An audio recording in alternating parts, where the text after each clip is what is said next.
அல்லேலூயா. 1 பேதுருடைய புஸ்தகம் 5வது அதிகாரம் 7வது வசனத்தை வாசிங்க. அவர் உங்களை விசாரிக்கிறவரானபடியால் உங்கள் கவலைகளை எல்லாம் அவர் மேல் வைத்து விடுங்கள். பிரியமானவர்களே, இந்த உலகத்தில் இருக்கிறதான சிறியோர் முதல் பெரியவர்கள் வரையிலும் ஏதோ ஒரு கவலை அவங்க இருதயத்தில் இருக்கும். அது அவங்களுக்கு பாரமாக இருக்கும். வெளியும் சொல்ல முடியாது. சில விஷயங்களை வெளியும் சொல்ல முடியாது. தன் குடும்பத்தில் இருக்கிறதான காரியங்களை யார்கிட்டையும் சொல்ல. கவலை, துக்கம், கவலை இருதயத்தை நொடுக்கும், ஒடுக்கி போயிடும். அப்படி சொல்லியிருக்கு. நொறுக்கிடும் அல்லது ஒடுக்கிடும். இருதயத்தை நாசம் பண்ணிடும் கவலை. அதனால யார் நம்ம இந்த காரியத்திலிருந்து விசாரிப்பா? யார் நமக்கு உதவி செய்வா? இந்த காரியத்திலிருந்து யார் நம்மை தப்புவித்து காப்பாற்ற முடியும்? இந்த இடத்துலேருந்து யார் நம்மை விடுவிக்க முடியும்? அப்படி சொல்லி ஒரே குழப்பமாக இருக்கும். அதனால தான் பேதுரு சொல்லுகிறான், அவர் உங்களை விசாரிக்கிறபடினால். இந்த உலகத்தில் எந்த மனுஷர் உங்களை விசாரித்தாலும் நம்மளுக்கு ஜெயம் கிடைக்காது. நம்மளை பார்த்து பரிதாபப்படலாம். ஐயோ, இவ்வளோ பெரிய பெரிய காரியமெல்லாம் நடக்குதா உங்களுக்கு? உங்கள் வாழ்க்கையில் போகக்கூடாத பாதையில் கூட நீங்கள் போயிருக்கலாம். கடக்க முடியாத பிரச்சனையை சந்திச்சிருக்கலாம். அந்த மாதிரி டைம்லலாம் திகைச்சு போகும். ஆனால் இந்த பேதுரு ஒரு காரியத்தை, அவர் உங்களை விசாரிக்கிறபடினால் உங்கள் கவலைகளை அவர் மேலே வச்சிருங்க. அவர்கிட்ட சொல்லுங்க, இந்த மாதிரி எனக்கு இப்படி இருக்கு ஆண்டவரே, இப்படி ஒரு பிரச்சனை இருக்கு அப்படின்னா உங்களை விசாரிப்பார். அப்பொழுது உங்கள் காரியங்கள் வாய்க்கப்படும். மனுஷனை அவர் விசாரிக்கிறதற்கு அவன் எம்மாத்திரம் அப்படி சொல்லி சங்கீதக்காரன் சொல்லுகிறான். சங்கீதம் 8:4 வாசிக்கும்போது, மனுஷனை நினைப்பதற்கும் அவரை நீ விசாரிப்பதற்கும் அவன் எம்மாத்திரம் அப்படி சொல்லியிருக்கு. மனுஷனை நீர் நினைக்கிறதற்கும் மனுஷகுமாரனை நீர் விசாரிக்கிறதற்கும் அவன் எம்மாத்திரம் என்கிறேன். மனுஷன் அப்படி சொல்லிட்டு 2வது மனுஷகுமாரன் அப்படி சொல்றாங்க. பார்த்தீங்களா? மனுஷன் யாரு, மனுஷகுமாரன் யாரு? மனுஷனோ என்றால் ஒழிந்து போகிறான். மனுஷன் ஒழிந்து போவான். மனுஷகுமாரனோ செத்த பின் அவன் எங்கே அப்படி சொல்லியிருக்கு. மனுஷர்கள் இந்த பூமியில் தேவனை அறியாதவர்கள். அந்த மனுஷனை நினைக்கிறார் ஆண்டவர். அவங்க செத்து ஒழிஞ்சு போவாங்க, தேவனை தேட மாட்டாங்க. ஆனா மனுபுத்திரன் அவன் ஜீவித்து போகிறான் அப்படி சொல்லியிருக்குது. யோபுடைய புஸ்தகம் 14வது அதிகாரம் 10வது வசனமா படிங்க. மனுஷனோ வென்றால் செத்து ஒழிந்து போகிறான். மனுஷனோ வென்றால் செத்த பின் ஒழிந்து போகிறான். மனுபுத்திரன் ஜீவித்து போன பின் அவன் எங்கே? அங்கேயே 2 கூட்டத்தாரை பத்தி, ஒன்னு மனுஷனும் இன்னொன்னு மனுபுத்திரன். இந்த 2 பேரை பத்தி சொல்லி இருக்குது. ஒருத்தங்க செத்து ஒழிந்து போகிறாங்க, இன்னொருத்தங்க ஜீவித்து இன்னொரு இடத்துக்கு போறாங்க. அப்ப இந்த பூமியில நம்முடைய சரீரம் செத்த பிறகும் நம்முடைய ஆத்மா இன்னொரு இடத்துல பிழைக்க போகுது. நம்மளுக்கு அழிவு இல்லை. இப்போ இந்த இடத்துல சங்கீதக்காரன் சொல்றான், மனுஷனையும் மனுபுத்திரன் அப்படி சொல்லி படிமா. சங்கீதம் 8:4.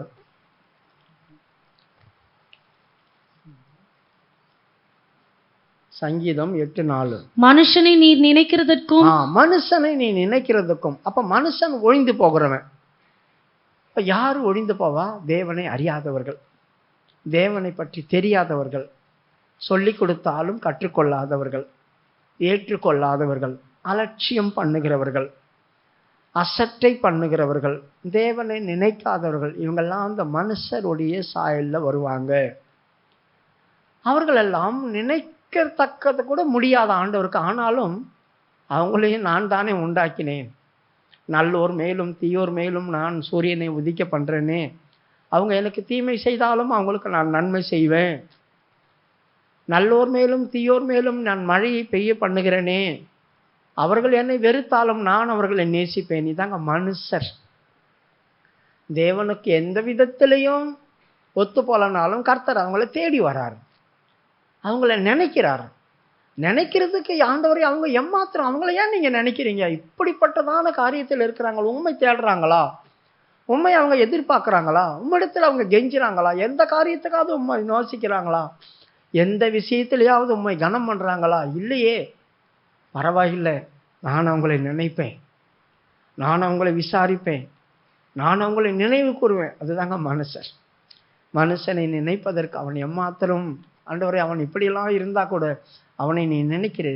தேவனுக்கும் மனுஷங்களுக்கும் எவ்வளவு வித்தியாசம். அடுத்தது, மனுஷகுமாரனை நீ விசாரிக்கிறதற்கும் அவன் எம்மாத்திரம் என்கிறேன். மனுஷகுமாரன். அப்ப யோபுல மனுபுத்திரன் அப்படி வாசித்தோம், இங்க மனுஷகுமாரன் அப்படி சொல்லியிருக்கு. மனுஷன் எப்பொழுது குமாரனாய் மாறினா? என்றைக்கு கர்த்தராகிய இயேசு கிறிஸ்துவின் ரத்தத்தினால மீட்கப்பட்டானோ அப்புறம் அவன் இயேசுவை அப்பான்னு கூப்பிடுறான். அவரும் மனுஷகுமாரன் தான். அவர் மாம்ச சரீரத்தை வாங்கினதுனால பிதாவுக்கு மனுஷகுமாரனாய் மாறினார். மனுஷ சாயலாய் வந்ததுனால மனுஷகுமாரன். அவருடைய ரத்தத்தினால நான் மீட்கப்பட்டதுனால் அந்த மனுஷனுக்கு நான் குமாரனாய் மாறினேன். பிதாவுக்கு அவர் குமாரன், அவருக்கு நான் குமாரனா மாறினேன். இப்போ இயேசுவ ஆண்டவரேன்னு கூப்பிட்டு இருந்த நான் அப்பா அப்படி சொல்லி கூப்பிடுறேன். அதனால்தான் அப்பா பிதாவே என்று கூப்பிடுகிற புத்திர சுவிகாரத்தை அவர் நமக்கு தந்தார் அப்படி சொல்லி எபேசியருடைய புஸ்தகம் 2வது அதிகாரம், ரோமர் 8ஆம் அதிகாரம் 15ஆம் வசனம். ரோமர் 8:15. அந்தபடி திரும்பவும் பயப்படுகிறதற்கு நீங்கள் அடிமைத்தனத்தின் ஆவியை பெறாமல் அப்பா பிதாவே என்று கூப்பிட பண்ணுகிற புத்திர சுவிகாரத்தின் ஆவியை பெற்றீர்கள். அப்பா பிதாவே என்று கூப்பிடுகிற புத்திர சுவிகாரத்தை பெற்றுக்கிறோம். இப்ப நாம் யாரா மாறி இருக்கிறோம்? மகன். தேவன் யாரா மாறி இருக்கிறார்? தகப்பன். இப்ப அவர் எனக்கு தகப்பனா மாறி இருக்கிறார். பிள்ளைங்க கவலைப்படுவாங்களா? யோசித்து பாருங்க. எந்த குட்டி பிள்ளைங்களாம் இருக்குது, ஸ்கூல் போறாங்க. ஸ்கூல் போயிட்டு மாசத்துல அவங்க டீச்சரோ இல்லை அவங்க ஹெச்எம்மோ சொல்லி விடுவாங்க, நாளைக்கு ஃபீஸ் கட்டணும், உங்க டேடி மம்மி கிட்ட சொல்லிட்டு அப்படி சொல்றாங்கன்னு வைங்க. அதுங்க என்ன பண்ணோம்? சரின்னு சொல்லிட்டு நேரம் வந்துட்டு அப்பா கிட்டையும் அம்மா கிட்டையும் சொல்லிட்டோம், மிஸ் நாளைக்கு ஃபீஸ் கட்ட சொன்னாங்க அப்படி சொல்லிட்டு.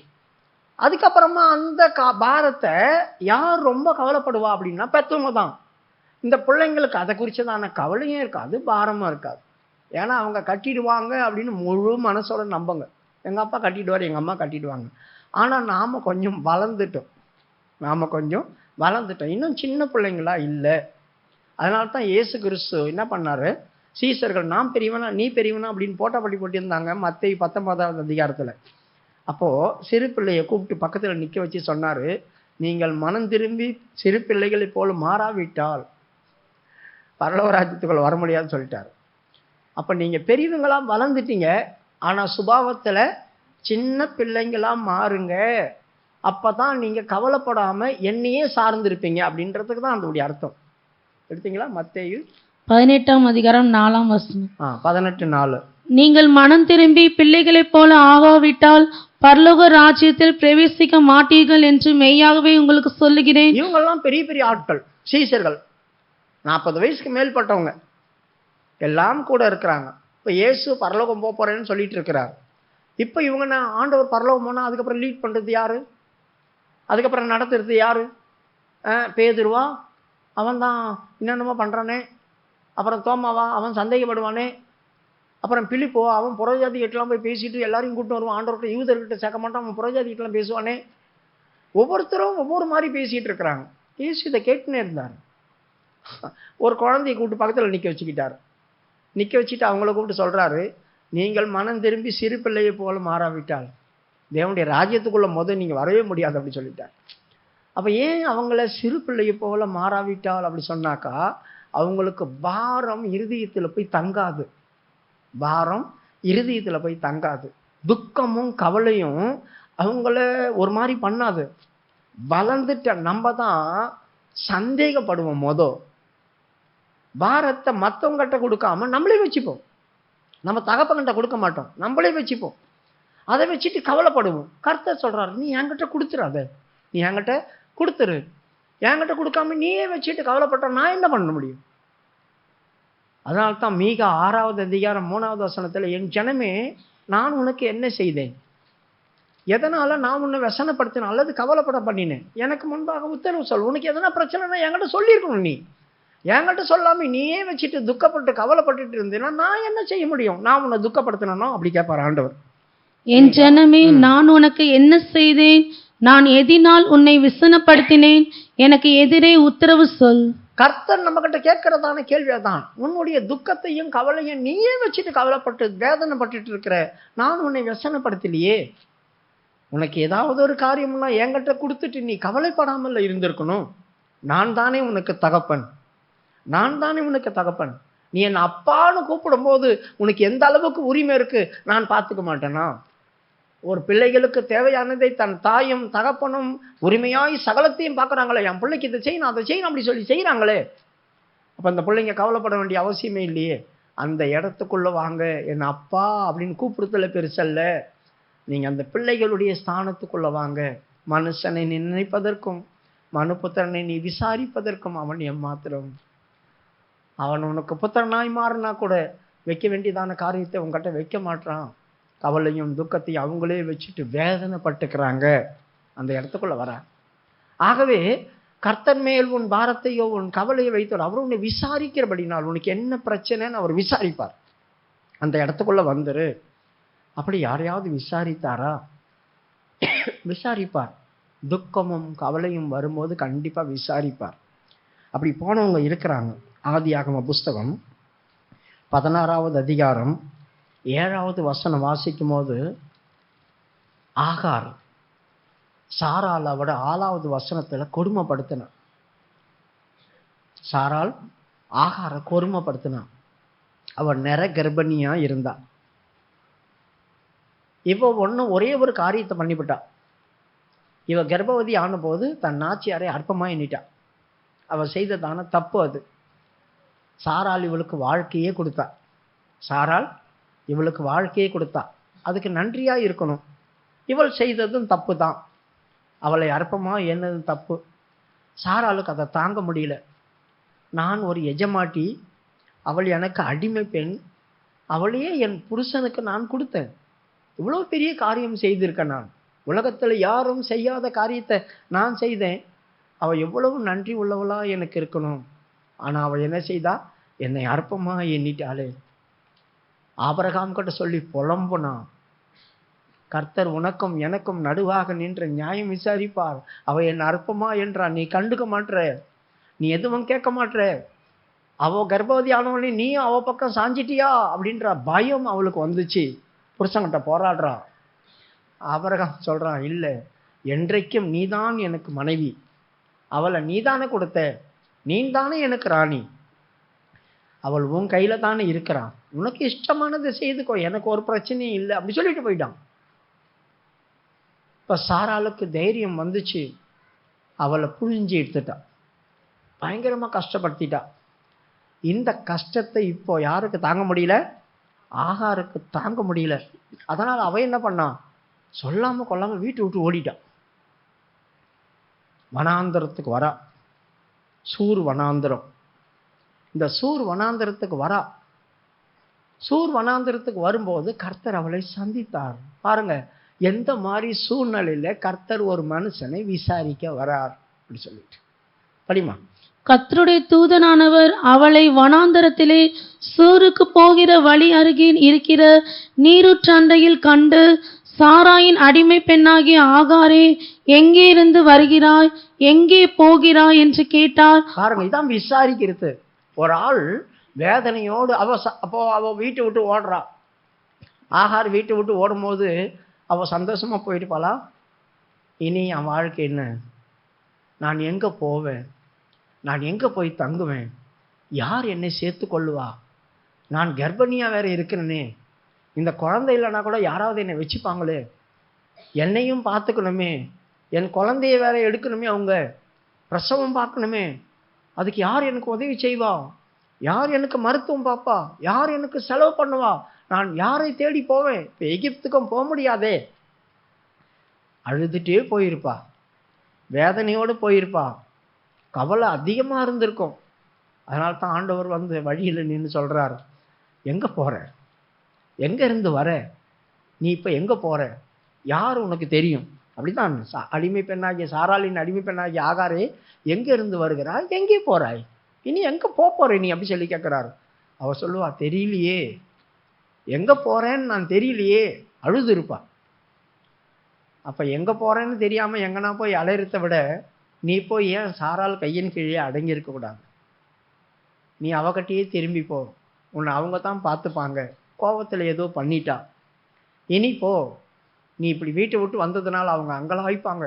ஐயோ, ஆபிரகாமுக்கு என்ன சொல்லி யோசித்திருப்பான். யோசித்து பாருங்க, எனக்கு குழந்தையே கிடையாது, ஆகாரம் மூலயமா இப்போதான் குழந்தை வரப்போகுது, அதையும் இவ கெடுத்துட்டாளே, என் குழந்தைய என் கண்ணில் பார்க்க விடாம ஆக்கிட்டாளே, அவள் எங்கேயே ஓடிட்டாளே, நான் அவளை எங்கே போய் தேடுவேன். இப்போ சாராளுக்கும் ரொம்ப பண்ணிட்டோம் இல்லையா, அவளை ரொம்ப பண்ணிட்டோமே, ரொம்ப வேதனைப்படுத்திட்டோமே, வீட்டை விட்டு ஓடிட்டாளே, என் வீட்டில் அவளால் ஒரு குழந்தை பிறந்து அந்த வீட்டை நிரப்போன்னு நினச்சோமே, சுதந்திரவாளியே இல்லாமல் போயிடுவானோ, அவள் வேதனைப்பட்டிருப்பா. இப்போ இவங்க 2 பேரும் மனஸ்தாபப்பட்டிருப்பாங்க, அவள் திரும்பி வரக்கூடாதா அப்படின்னு சொல்லிட்டு. இப்போ அவங்க நம்மளை கொடுமைப்படுத்தணும்னு ஓடுறாங்க. இப்போ தேவதூதன் சொல்கிறான், உனக்கு யாரை தெரியும், நீ எங்கே போவ, அதனால் தயவு செய்து திரும்பி உன் நாச்சியார் இடத்துல போ. பிரியமானவர்களை, இங்கே ஆகாரை தேவன் விசாரிக்கிறது மாத்திரமல்ல, நீ எங்கே இருக்கணும் அப்படி சொல்லி ஆலோசனை சொல்லி தரார். நீ எங்கே இருக்கணும் அப்படி சொல்லி ஆலோசனை தள்ளித்தரார். நீ போய் சாராள் கைக்கு அடங்கிடு, இப்போ நீ திரும்பி போனால் உன்னை அவங்க வேதனைப்படுத்த மாட்டாங்க, இவளை மறுபடியும் தொட்டா ஓடிடுவா, அதனால் இவளை பத்திரமா பார்த்துக்கணும், இனிமேல் இவளை எதுவும் பண்ணக்கூடாதுன்ற எண்ணம் அவளுக்கு வந்துடும் அப்படின்னு ஆலோசனை சொல்ல. தைரியமாக போய் அவள் கையின் கீழ் அடங்கிடு, இனிமேல் அவனுக்கு உபத்திரப்படுத்த மாட்டா. இப்போ அவளுக்கு ஒரு நம்பிக்கை வந்திருக்கும். 2வது அவர் ஆசீர்வதித்து அனுப்புகிறார். உன் வயிற்றில் ஒரு குழந்தை உருவாயிட்டு வருதே, உனக்கு ஒரு ஆண் குழந்தை. அது பாருங்க, யோசித்து பாருங்க, பழைய காலத்துலலாம் குழந்தை பிறந்த போது தான் தெரியும் ஆணா பெண்ணான்னு. உனக்கு ஒரு ஆண் குழந்தை பிறக்கும், அதுக்கு இஸ்மாவேல்னு பேர் வை. இஸ்மாவேல் அப்படி சொன்னா என்ன தெரியுமா அர்த்தம்? கர்த்தரால் கேட்கப்பட்டது அப்படின்னு அர்த்தம். பேர் பாருங்க எப்படி இருக்குது, கர்த்தரால் கேட்கப்பட்டது அப்படின்னு பேர் வை. அவன் கூட கர்த்தர் இருப்பார், அவனை பெரிய ஜாதியாக்குவேன், உன்னையும் ஆசீர்வதிப்பேன், அவளையும் ஆசீர்வதிப்பேன். அவனை பெரிய ஜாதியாக்குவேன்னு சொன்னாவே ஆசீர்வாதம் தானே. படிமா 8வது வசனம். சாராயின் அடிமை பெண்ணாகிய ஆகாரே, எங்கே இருந்து வருகிறாய், எங்கே போகிறாய் என்று கேட்டார். அவள், நான் என் நாச்சியாராகிய சாராயை விட்டு ஓடி போகிறேன் என்றாள். 10வது வசனம். பின்னும் கர்த்தருடைய தூதனானவர் அவளை நோக்கி, உன் சந்ததியை மிகவும் பெருக பண்ணுவேன். நம்பிக்கை கொடுக்கிறார். நீ இதோட அழிஞ்சிட மாட்ட, உனக்கு யாரும் இல்லாம போகாது, உன் சந்ததியை மிகவும் பெருக பண்ணுவேன். அவங்க எண்ணி முடியாத அளவுக்கு ஆவாங்க. இப்போ எப்படி இருக்கும்? யாருமே இல்லை எனக்கு, என்னை வைத்து பாதுகாத்திருந்த என் நாச்சியாரம் என்னை கொடுமைப்படுத்தி கொல்ல பார்த்தா, என் வீட்டுக்காரன் கூட அதை கேட்கல, என்னன்னு கூட கேட்கல, என் புருஷனும் கண்டுக்காம அமைதியா இருந்தான். ஆனா என் தேவன் என்னை விசாரித்து என்னை பெரிய ஜாதியாக்குவான்றாரு. நான் இப்ப தனிமை இல்லை, தனியா இருக்க மாட்டேன், நான் ஒரு பெரிய கூட்டத்துக்கு தாயா மாறுவேன். இப்ப இவோ தானே இஸ்மாவேல் சந்ததிக்கே தாய், நான் அவனை பெரிய ஜாதியாக்குவேன் அப்படி சொன்னா என்ன அர்த்தம்? இவள் மூலியமா தான் அந்த ஜாதியே வருது. அதனால பெரிய ஆசீர்வாதத்தை கர்த்தர் கட்டளையிடுறார். 1 விசாரிக்கிறார், 2வது நம்பிக்கையை தரார், 3வது ஆசீர்வாதத்தை தரார். உன்னை பெரிய ஜாதியாக்குவேன், அவனோடு நான் இருப்பேன் அப்படி சொல்லார். இதாங்க விசாரிக்கிறது. கர்த்தர் மேல் உன் கவலையை வைத்து விடும், அவர் உன்னை விசாரிக்கிறபடினால் உங்கள் கவலைகளை அவர் மேல் வைத்து விடு அப்படி சொல்றாங்க. அப்ப இவன் வரும்போதே துக்கத்தையும் கவலையோடும் வந்திருப்பா. யார் என்னை விசாரிப்பாங்க? கர்த்தர் ஒருவர் இருக்கிறார். ஆபிரகாம் வீட்டில் இருந்ததுனால இந்த தெய்வத்தை பற்றி அவளுக்கு தெரியும், அவளும் பயபக்தியாக தான் இருந்திருப்பாள். சரி, இப்போ கர்த்தர் அவளுக்கு நம்பிக்கை தந்தார். அதனால எந்த சூழ்நிலையில அவள் சொல்றா, என்னை காண்கிற தேவனை நானும் இவ்விடத்திலே கண்டேன் அல்லவா அப்படி சொன்னார். 13வது வசனம். அப்பொழுது அவள், என்னை காண்பவரை நானும் இவ்விடத்தில் கண்டேன் அல்லவா என்று சொல்லி தன்னோடே பேசின கர்த்தருக்கு நீர் என்னை காண்கிற தேவன் என்று பெயரிட்டாள். அந்த இடத்துக்கு பேர் லஹாய் ரோயி. என்னை பார்க்கிறதான தேவனை நானும் பார்த்தேன். எந்த மாதிரி சூழ்நிலையில? உபத்திரவத்திலும் கஷ்டத்தின் மத்தியிலும் பார்த்தேன். நான் நல்லா இருக்கும் போது என் தெய்வத்தை பார்த்திருந்தா அவ்வளவு மேன்மை வந்திருக்காது. சந்தோஷமா இருக்கும்போது, எல்லாரும் என்னை சூழ்ந்து இருக்கும்போது, சகலமும் எனக்கு கிடைக்கும் போது மகிழ்ச்சியா இருக்கும். அந்த டைம்ல கடவுள் வந்து என் பக்கத்துல நின்று என்கிட்ட பேசினா கூட எனக்கு மேன்மை தெரியாது, தேவனுடைய மேன்மை தெரியாது. யாரும் இல்லாத போது, தனிமையாக இருக்கும்போது, என் வாழ்க்கை இனி முடிஞ்சு போச்சு அப்படின்னு நினைக்கும் போது, கஷ்டத்தின் மத்தியில் ஒருவர் வந்து ஆறுதல் படுத்தி, நான் உன்னை இந்த இடத்துல இருந்து மாற்றி உன்னை மேன்மையாக வைக்க போகிறேன் அப்படின்னு சொல்லிட்டாங்க வச்சுங்க, அந்த டைமில் தான் தெய்வத்துடைய மகா மேன்மை என்னன்னு நமக்கு தெரியும். என்னை எப்படிப்பட்ட நேரத்தில் என் தேவன் சந்தித்தார் தெரியுமா? அப்போ தான் சொல்லுவோம். நம்ம சந்தோஷமா இருக்கிற நேரத்தில் கர்த்தர் என்னை சந்தித்தார்னா, அப்போ நான் ரொம்ப சந்தோஷமா இருந்தேன், அந்த நேரத்தில் தேவன் கூட வந்து போனார் என்கிட்ட, அப்படி சொல்லுவோம். அந்த நேரத்தில் இந்த சந்தோஷத்தோடு கூட அவரை வந்து என்னை சந்தோஷப்படுத்திட்டு போயிட்டாரு. அதில் எவ்வளோ மேன்மை இருக்கு சொல்லுங்க? மேன்மையே கிடையாது. யாரும் இல்லாத நேரத்தில் என் வாழ்க்கையே முடிஞ்சிடும்னு நினச்சி கண்ணீரோடு போகிற நேரத்தில் கர்த்தர் என்னை வந்து சந்தித்தார். எனக்கு தாங்க முடியல, இப்படிப்பட்ட காரியம் என் வாழ்க்கையில் நடந்தது, என்னால் மறக்கவே முடியாது. அப்போ தாங்க அந்த மேன்மை தெரியும். அதனால்தான் என்னை காண்கிற தேவனை இவ்விடத்தில் நானும் கண்டேன் அல்லவா, லஹாயிரோய் அப்படி சொல்லி பேர் வைத்தேன். என்னை காண்கிற தேவன். என்னத்தை காண்கிற தேவன்? அவர் என்ன பார்க்கல, என் உபத்திரவத்தை பார்த்தார். அவர் என்ன பார்க்கல, என் கஷ்டத்தை பார்த்தார். அவர் என்ன பார்க்கல, என் வேதனையும் கவலையும் பார்த்தார். அதனால என்னை வந்து சந்தித்தார். அதுதான் என்னை காண்கிற தேவன். அப்பனா ஆகாரியா பார்த்தா ஆகார் படுறதான கஷ்டத்தையும் வேதனையும் பார்த்து தான் அவள் விசாரிக்க வந்தார். ஒரு ஆள் நல்லா போயிட்டு இருக்கும்போது நம்ம கூப்பிட்டு விசாரிக்க மாட்டோமே. ரொம்ப கவலையா அழுவுற கண்ணீரோட ஒரு ஆள் போறாங்க அப்படி சொன்னா, எப்படிப்பட்ட அப்படியே கொடூரமான மிருகம் போல இருக்கிற மனுஷன் கூட யாராவது அழுதுட்டு போனாக்கா, இங்க வாமா, இங்க வாங்க, என்ன பிரச்சனை உங்களுக்கு, ஏன் அழுதுட்டு போறீங்க, என்ன நடந்துச்சு அப்படி சொல்லி கேட்பாங்க பாருங்க. யாரா இருந்தாலும் கேட்பாங்க. அதான் மனித தன்மை. மனிதனே ஒரு ஆளுக்கு இறக்கம் பாராட்டும் வந்த கண்ணீரை பார்க்கும் போது, தேவன் அப்ப அவங்கள பார்க்கல மேலையாச்சு. இவங்க வந்து கேட்டு விசாரிச்சு விட்டுருவாங்க, உங்களுக்கு என்ன நடந்துச்சு, என்ன பிரச்சனை, ஏன் அழுதுட்டு போறீங்க, அதோட முடிஞ்சிடும். ஆனா அவர் அப்படி இல்லைங்க, அதை மாத்தி விட்டுருவார். அந்த பிரச்சனையிலேருந்து உன்னை வேலை வெளியே கொண்டு வந்துடுவார். இது வரைக்கும் உன் கண்ணில் இருந்து கண்ணீர் வந்துட்டே இருந்துச்சு, அந்த கண்ணீர் இப்போ வராது. சந்தோஷத்தின் கண்ணீர் வரும், ஆனந்த கண்ணீர் அப்படி சொல்றாங்களே, அது வரும். அந்த மாதிரி வர வச்சு விட்டுருவார். அதனால தான் என்னை காண்கிற தேவன், என் உபத்திரவத்தை பார்க்கிற தேவன், என் கஷ்டத்தை பார்க்கிற தேவன், என் வேதனையை பார்க்கிற தேவன், என் கவலையின் உள்ளான ஆழத்தை பார்க்கிற தேவன் என்னை விசாரித்தார். என்னை விசாரித்து மேலே இனிமே என் வாழ்க்கையில் என்ன நடக்கும்னு சொல்லிட்டார். இனி நான் சாரால் என்னை துக்கப்படுத்தினாலும், ஆபிரகாம் என்ன கண்டுக்கவே இல்லைன்னா கூட பரவாயில்லை, நான் சந்தோஷமா அங்கே இருப்பேன். ஏன்னா எனக்கு பெரிய ஜாதி வரப்போகுது, என்னை சார்ந்து பெரிய ஆட்கள் வரப்போறாங்க, ராஜாக்களும் பிரபுக்களும் எனக்குள்ளேருந்து பிறக்க போறாங்க. அந்த எண்ணம், அந்த சந்தோஷம் இனி கஷ்டமா தெரியாது. அதான் அவர் உங்களை விசாரிக்கிறபடினால். இந்த இடத்துல மட்டும் விசாரிக்கல, இன்னொரு இடத்துலையும் அவளை ஆண்டவர் விசாரித்தார். 21வது அதிகாரம் 17வது வசனம். ஆதியாகமம் 21வது அதிகாரம் 17வது வசனம். தேவன் பிள்ளையின் சத்தத்தை கேட்டார். தேவதூதன் வானத்திலிருந்து ஆகாரை கூப்பிட்டு, ஆகாரே, உனக்கு என்ன சம்பவித்தது, பயப்படாதே, பிள்ளை இருக்கும் இடத்திலே தேவன் அவன் சத்தத்தை கேட்டார். நல்லா கவனிங்க, ஒரு மனுஷங்களை தேவன் சந்திச்சார் அப்படி சொன்னாக்கா கஷ்ட நேரத்துல சந்திச்சார். மறுபடியும் அவங்களுக்கு சாவர வரைக்கும் கஷ்டமே வராம போயிடுமா, உபத்திரமே வராம போயிடுமா, சஞ்சலமும் தவிப்பும் வராம போயிடுமா? மனுஷங்க தானே. நம்ம ஒரு 10 நாள் நல்லா சந்தோஷமா இருப்போம், 11வது நாள் எங்க இருந்தனா பிரச்சனை வரும், யார் மூலியமாவது பிரச்சனை வரும். அந்த பிரச்சனையில மாட்டிக்கிட்டு அவஸ்தைப்படுவோம். அதுல இருந்து கொஞ்சம் ரிலீஃப் ஆகும், சமாதானம் கிடைக்கும், பரவாயில்ல தப்பிச்சோம். அப்புறம் ஒரு 5 நாள் 6 நாள் சந்தோஷமா இருப்போம், எந்த காரியமும் நடக்கலப்பா, நிம்மதியா இருக்குது. அப்புறம் எங்க இருந்து தான் போராட்டம் வருமோ தெரியாது, சடனா வரும், எதிர்பார்க்காம நடக்கும். நம்ம குடும்பங்கள்ல திடீர்னு சில காரியங்கள் கேள்விப்படுவோம், தாங்க முடியாது, இருதயம் தாங்க முடியாது. அந்த மாதிரி தாங்க எல்லாருக்கும் வரும், இவளுக்கும் அப்படிதான் வந்துச்சு.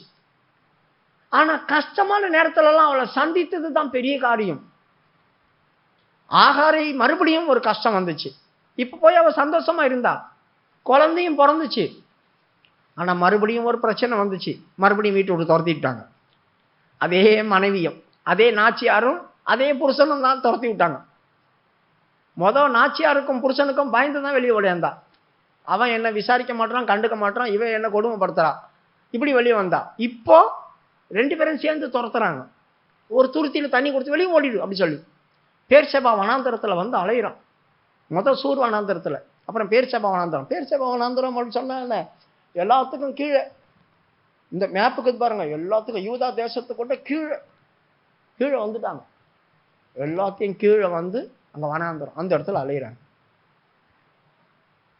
இப்படி அணைஞ்சிட்டு இருக்கும்போது என்ன ஆச்சு, குழந்தையும் சாக போகுது.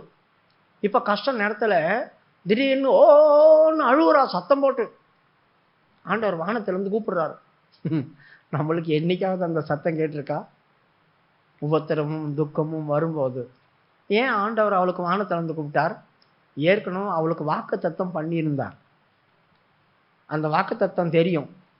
இப்போ அவ சத்தமிட்டு அழுதா அப்படி சொல்லியிருக்குது. என்ன சத்தம் போட்டு அழுதுருப்பா ஆகார்? படிமா இந்த வசனத்தை 17.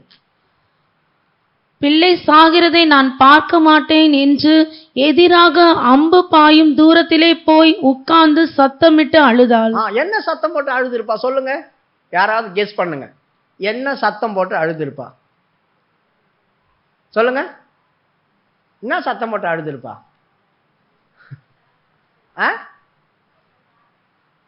புள்ள சாகிறத பார்க்க, ஆண்டவரே இந்த சந்ததியை பெரிய ஜாதியாக்குவேன்னு சொன்னியே, வாக்குத்தத்தம் பண்ணியே, உன் மகனை கொண்டு நான் பெரிய ஜாதியாக்குவேன் அப்படின்னு சொன்னியே, நீ சொன்ன வார்த்தை பொய்யாக போதே, என் பையன் சாவ போறானே அப்படி சொல்லி அழுதாங்க.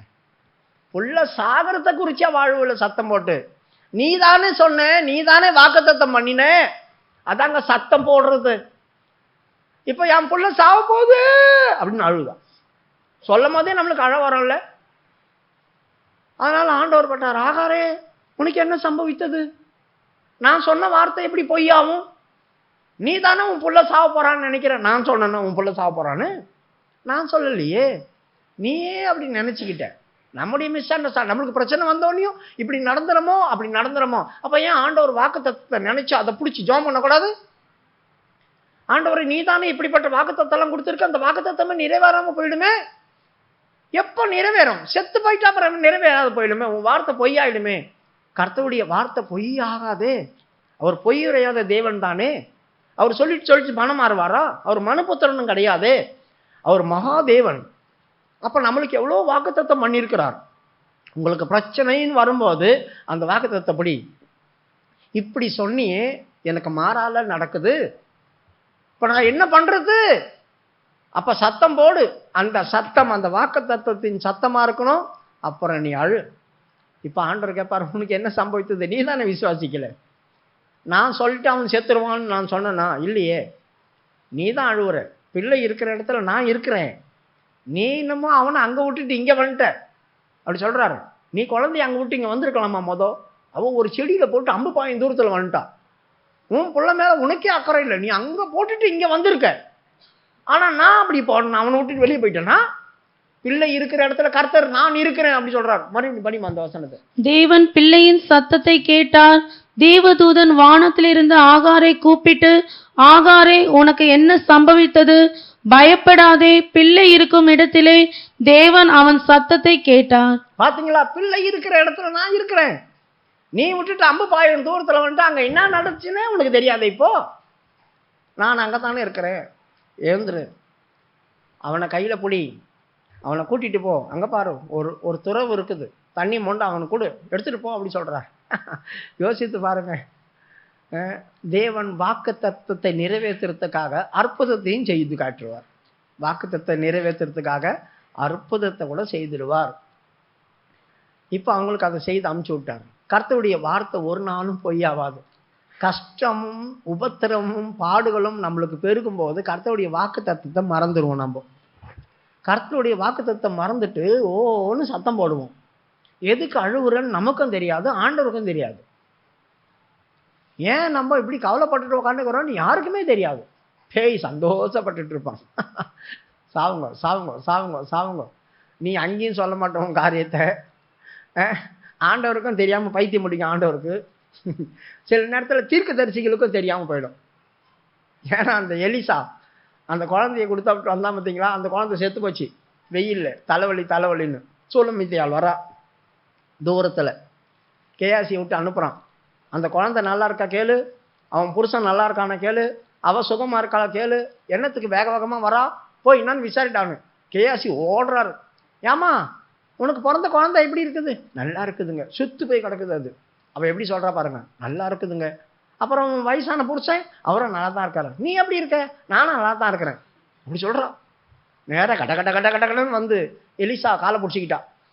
நான் உனக்கு சொல்லலையா அன்னைக்கு அபத்தம் சொல்லாதீங்க, நான் குழந்தை கேட்டேன்னா உங்கள்கிட்ட குழந்தை கேட்டேன்னா நீங்கள் தானே எனக்கு குழந்தை பிறக்கணும், அந்த குழந்தை செத்து போச்சு இப்போ அப்படின்னு அழுகுறான். கேயாசி ஐயோ என்ன தீர்க்கு தெரிச்சு காலை பிடிக்கிறேன், வா வா வா.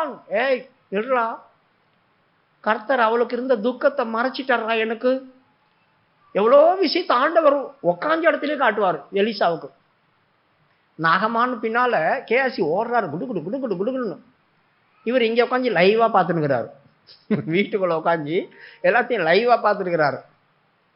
அங்கேருந்து வந்தோடனே நீ எங்கே ஓடனையோ, அவன் இறங்கின இடத்த எல்லாமே எனக்கு தெரியுமே, நாகமானுக்கிட்ட நீ ஓடினதும் அவன் ரதத்திலேருந்து இறங்கினதும் என் மனம் முன்னோடு கூட வரலையா, நான் எல்லாத்தையும் இங்கே உட்காந்துட்டு பார்த்துருந்தேனே அப்படி சொல்கிறான். இவ்வளோ காரியத்தை காமிச்ச தேவன். யோசித்து பாருங்க, சீரியா அவன் வீட்டில் இருந்துட்டு பிளான் போடுறான், இவன் வீட்டில் இருந்துட்டு இங்கே சொல்லி கொடுக்குறான். அங்கே போவாதரா, உன்னை அவன் பிடிக்க வரான், அங்கே போவாதரா, அவன் பிளான் போடுறான் அப்படி சொல்லிட்டு அவனுங்களே தகைச்சு போயிட்டானுங்க. அவ்வளவு பயங்கரமான வரம் பெற்ற ஒரு ஆளுக்கு இதை ஆண்டவர் மறைச்சு விட்டார்.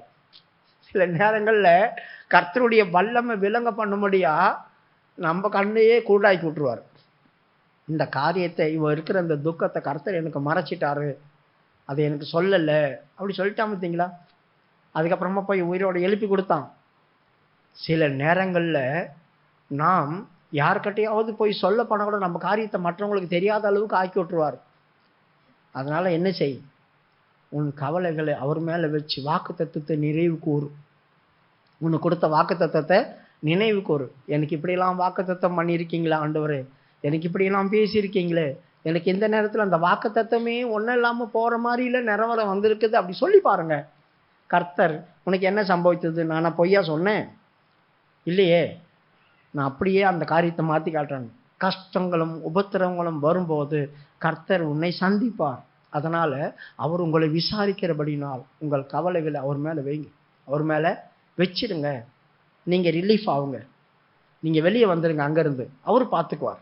எந்த ஒரு காரியமோ எதுவாக இருக்கட்டும்.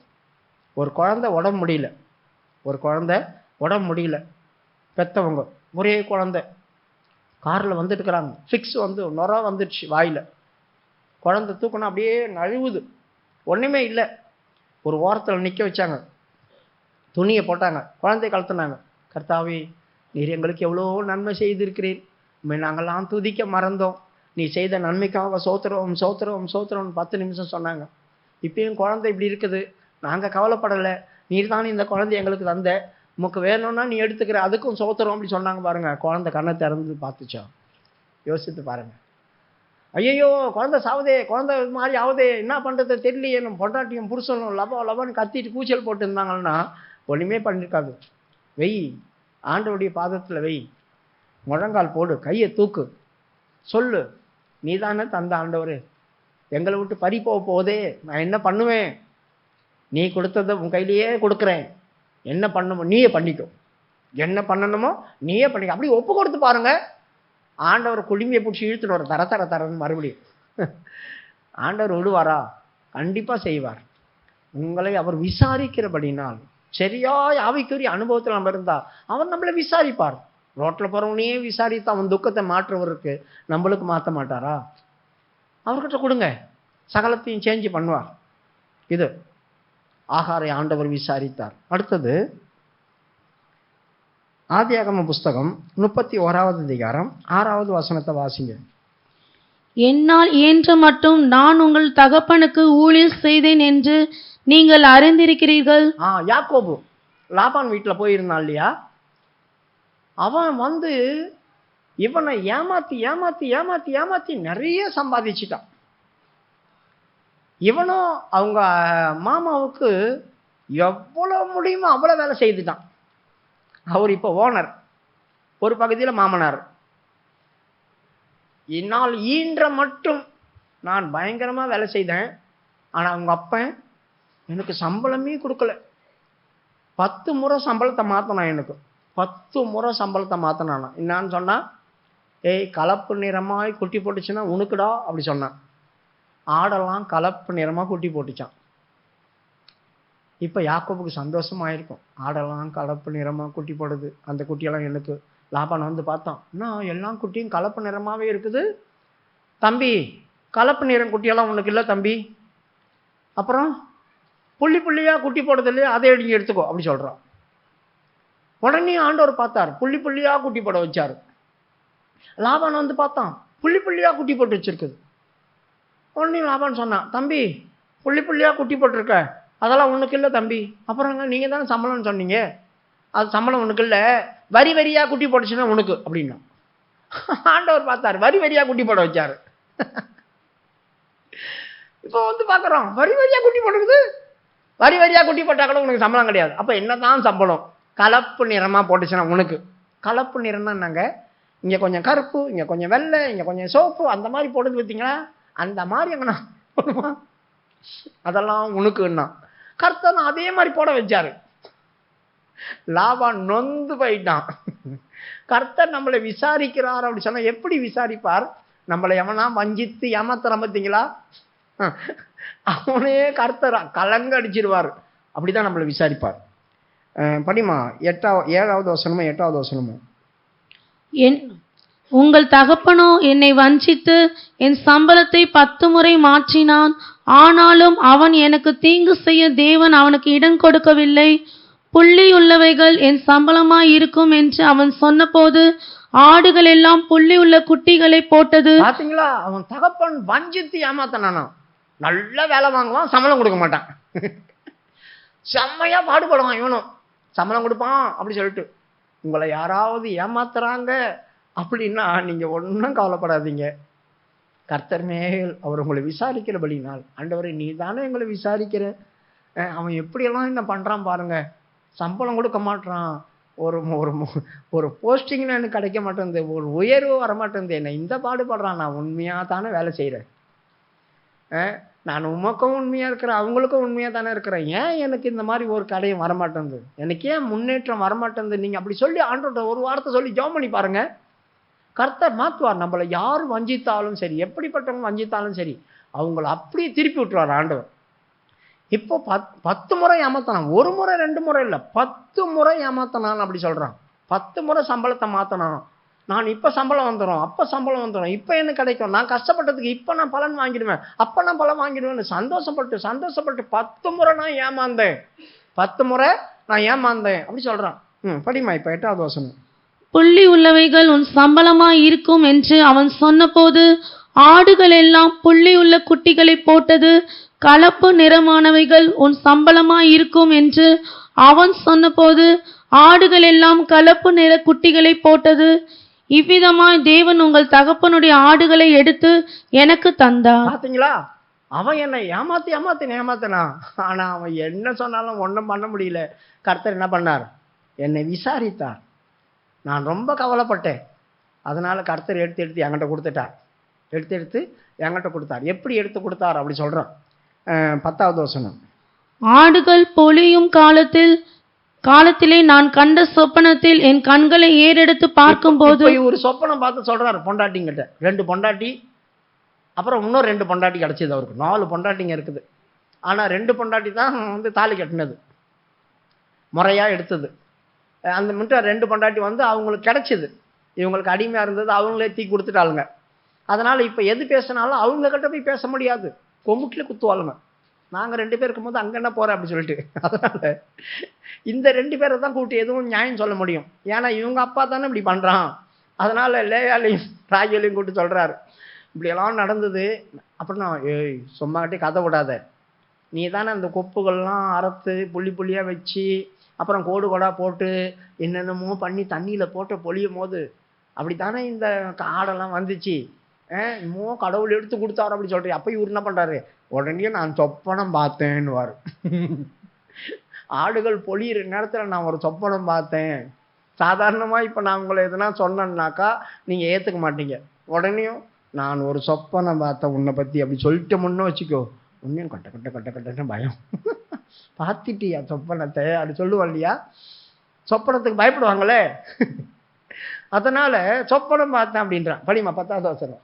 ஆடுகள் பொழியும் காலத்திலே நான் கண்ட சொப்பனத்தில் என் கண்களை ஏறெடுத்து பார்க்கும்போது. இவர் சொப்பனம் பார்த்தேன், ஆடுங்கள்லாம் குட்டி போடுது, நான் பார்த்துக்கிட்டே இருந்தேன் எப்படி குட்டி போடுதுன்னு அப்படி சொல்றாரு. ஆடுகளோட பொலியும் கடாக்கள் கலப்பு நிறமும் புள்ளியும் வரியும் உள்ளவைகளாய் இருக்க கண்டேன். அன்றியும் தேவதூதன் ஒருவன் சொப்பனத்தில் யாக்கோபே என்றார், இதோ இருக்கிறேன் என்றேன். அதான் விசாரிக்கிறது. இப்போ எல்லா மாடுகளும் அதுங்களோட சேரும்போது இதுங்க குட்டி போட தானே செய்யும். இவர் ஏக்கமா பார்த்துக்கிறாரு, எனக்காக ஒரு குட்டி போடுமா, எனக்காக ஒரு குட்டி போடுமா, எனக்காக ஒரு குட்டி போடுமான்னு பார்த்துட்டே இருக்கிறார் குட்டி போடுற நேரத்துல. அப்போ மேல இருந்து ஒரு தேவதூதன் கேட்டாராம், கூப்பிட்டாராம். பொண்டாட்டிங்கிட்ட எப்படி சொல்றா பாருங்க. ஒரு தேவதூதன் மேல இருந்து என்ன கூப்பிட்டாராம், யாக்கோபே அப்படி சொல்லி கூப்பிட்டாரு. இனே நீ அப்படி சொன்னாராம், இதோ இருக்கிறேன் அப்படி சொன்னாராம். அப்போ இதோ இருக்கிறேன் அப்படி சொன்ன உடனே நீட்டி அதோட அது கீழே உள்ள வசனம்.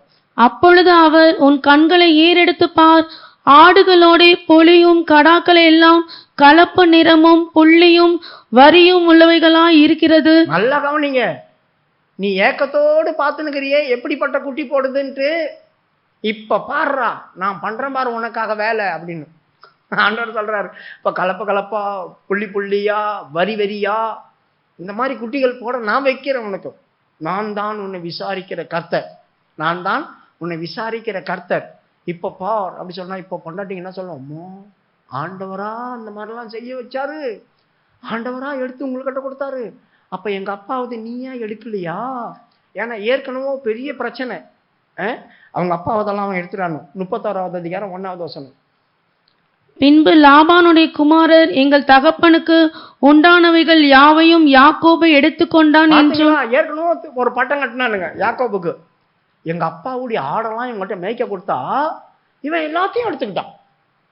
எங்க அப்பாவதெல்லாம் மோசம் பண்ணி எடுத்துக்கிறான். எங்க அப்பா கணக்கம் தெரியாது, ஒன்றும் தெரியாது. இவன் என்னடானாக்கா எந்து எந்து எந்துன்னு எல்லாத்தையும் எடுத்து எங்க அப்பாவை ஏமாத்துறான் அப்படி சொல்லி பிள்ளைங்க கம்ப்ளைண்ட். இப்ப அண்ணனுங்க சொல்லும் போது தங்கச்சிங்க கேட்கத்தானே செய்வாங்க. உன் புருஷன்னா நம்ம வீட்டு பொருளெல்லாம் எடுத்து வச்சுட்டு நீங்க எல்லாம் அமைதியா இருக்கிறீங்க அப்படின்னு சொன்னாக்கா, அப்ப பொண்டாட்டிங்கன்னு நம்ம புருஷன் தான் மோசமானவன் போல இருக்கு, எல்லாத்தையும் எடுத்துக்கிட்டோம். அப்ப பொண்டாட்டிங்களை நம்ப வைக்கணுமே, பொண்டாட்டிங்களை இப்போ நம்ப வைக்கணுமே. அதனால தான் பொண்டாட்டிங்களை கூப்பிட்டு சொப்பனம் சொல்றாரு. இப்படி ஒரு சொப்பனம் பார்த்தேன், நான் ஆடுங்கெல்லாம் குட்டி போடுறத பார்த்துட்டே இருந்தேன்னா வானத்துல இருந்து ஒருத்தர் கூப்பிட்டாரு, இதோ இருக்கிறேன்னு சொன்னேன். நீ ஏக்கமா பார்த்துட்டு இருக்கிறியே கவலைப்பட்டு சம்பளமே கிடைக்கலன்னு, இப்ப பாடுறா சம்பளம் கிடைக்க போகுது அப்படி சொன்னாரு. நான் பார்த்தேன் சம்பளமா வந்து விழுது எனக்கு அப்படி சொல்றாரு. அப்படி மக்கள் நீ தூணுக்கு. அப்பொழுது அவர், உன் கண்களை ஏறெடுத்து பார், ஆடுகளோட பொலியும் கடாக்களை எல்லாம் கலப்பு நிறமும் புள்ளியும் வரியும் உள்ளவர்களாய் இருக்கிறது. லாபான் உனக்கு செய்கிற யாவையும் கண்டேன். நீ தூணுக்கு அபிஷேகம் செய்து எனக்கு ஒரு பொருத்தனை பண்ணின பெத்தேலிலே உனக்கு தரிசனமான தேவன் நானே. எப்போ ஒரு தரிசனமானார்? இவர் அனாதையாய் அவங்க அம்மாவும் போயிடு போயிடு போயிடுன்னு துரத்துனாங்களே, அவங்க அண்ணன் கொலை பண்ண தேடினானே இவனை பழி வாங்கணும்னு. அந்த நேரத்துல தனியா பேர்சபா வனாந்தரம் வழியா அழிஞ்சு வந்து ஒரு இடத்துல வந்து அப்படியே சூரியன் அஸ்தமிக்கும் போது கல்லை வச்சு படுத்து தூங்கினாரே, அந்த நேரத்துல ஆண்டவர் இறங்கினார். தனியா வந்திருக்கிற, அழுதுட்டே படுத்துட்டுக்கிற, வாட் ப்ராப்ளம் அப்படி சொல்லி கேட்டார் இல்லையா? இன்னைக்கு என்ன ப்ராப்ளம்? எங்க அம்மா என்ன பாசமா வளர்த்தா, நான் போக மாட்டேன்னு சொன்னேன், முடியெல்லாம் கட்டி விட்டா, என்னை உள்ள போக சொன்னா, நானும் போனேன், ஆசீர்வாதம் நம்ம கிடைச்சிது. ஆனா இப்ப என் அண்ணன் என்ன கொலை பண்ண வரான், உயிர் போகுது, ஆசீர்வாதம் முக்கியம், உயிரை காப்பாத்திக்க நான் வந்திருக்கிறேன் அப்படி சொன்னா. நீ கவலைப்படாத, நான் தான் உங்க அப்பாவுடைய கடவுள், உங்க தாத்தாவுடைய கடவுள் நான் தான். நீ படுத்திருக்கிற இடம் இருக்கிற அது உனக்கு ஃப்ரீயா கொடுக்குறேன். உனக்கு மாத்திரமில்ல, உனக்கு பிறக்க போறதான பிள்ளைங்களை, இன்னும் ஒரு கல்யாணமே ஆகல, இன்னும் கல்யாணம் ஆகல, கல்யாணம் ஆகாத வந்திருக்கிறவங்களுக்கு என்ன சொல்றாரு பாருங்க ஆண்டவர், இனி பின்னால நடக்க போறதையும் சொல்றாரு. கர்த்தர் நம்மளை விசாரிக்கிறவரானபடியினால் உன் வாழ்க்கையில இப்ப நடக்கிற காரியத்துக்கும் இனி நடக்க போற காரியத்துக்கும் சேர்த்து சொல்லுவார். படிமா அந்த வசனத்தை. 28 ஆதியாகமம் 28 11 12. ஒரு இடத்திலே வந்து சூரியன் அஸ்தமித்தபடியினால் அங்கே ராத்தங்கி அவ்விடத்துக்கு கற்களில் ஒன்றை எடுத்து தன் தலையின் கீழ் வைத்து அங்கே நித்திரை செய்யும்படி படுத்துக்கொண்டான்.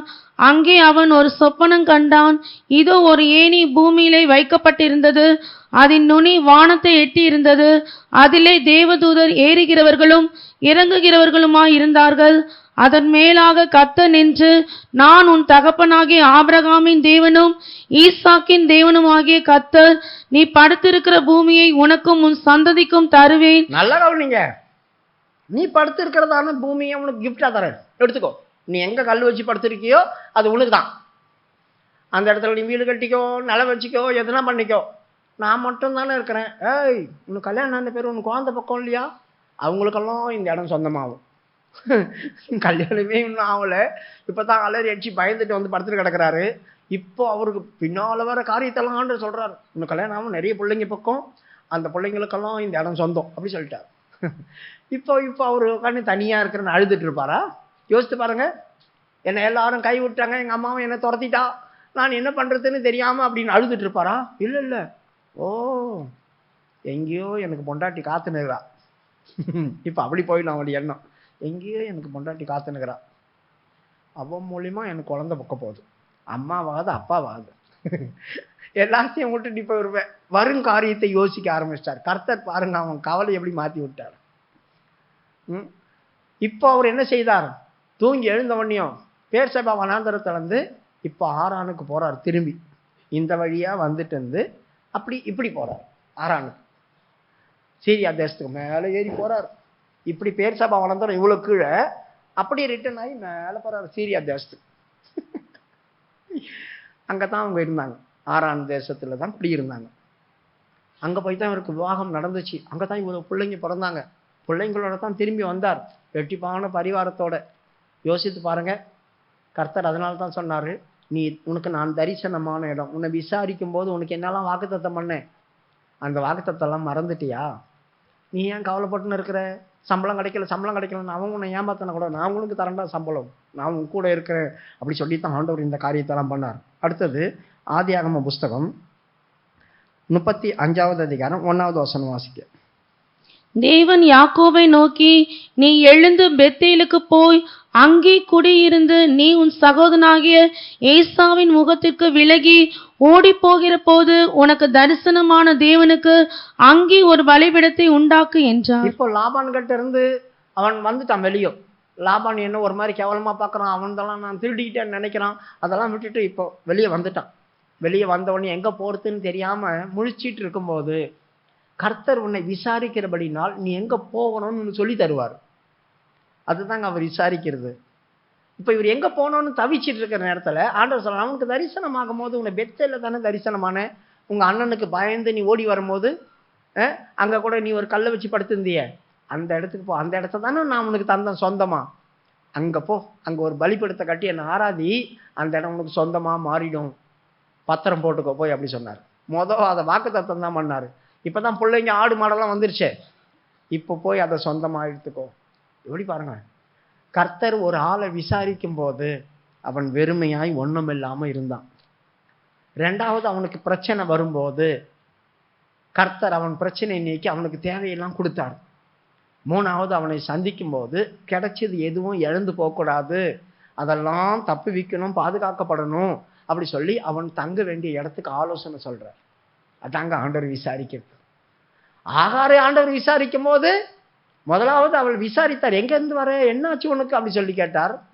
ரெண்டாவது நீ எங்க போய் இருக்கணும் அப்படின்னு தங்க வேண்டிய இடத்த சொன்னார். மூன்றாவது அவளை ஆசீர்வதித்தார். இவருக்கும் அதே தான்.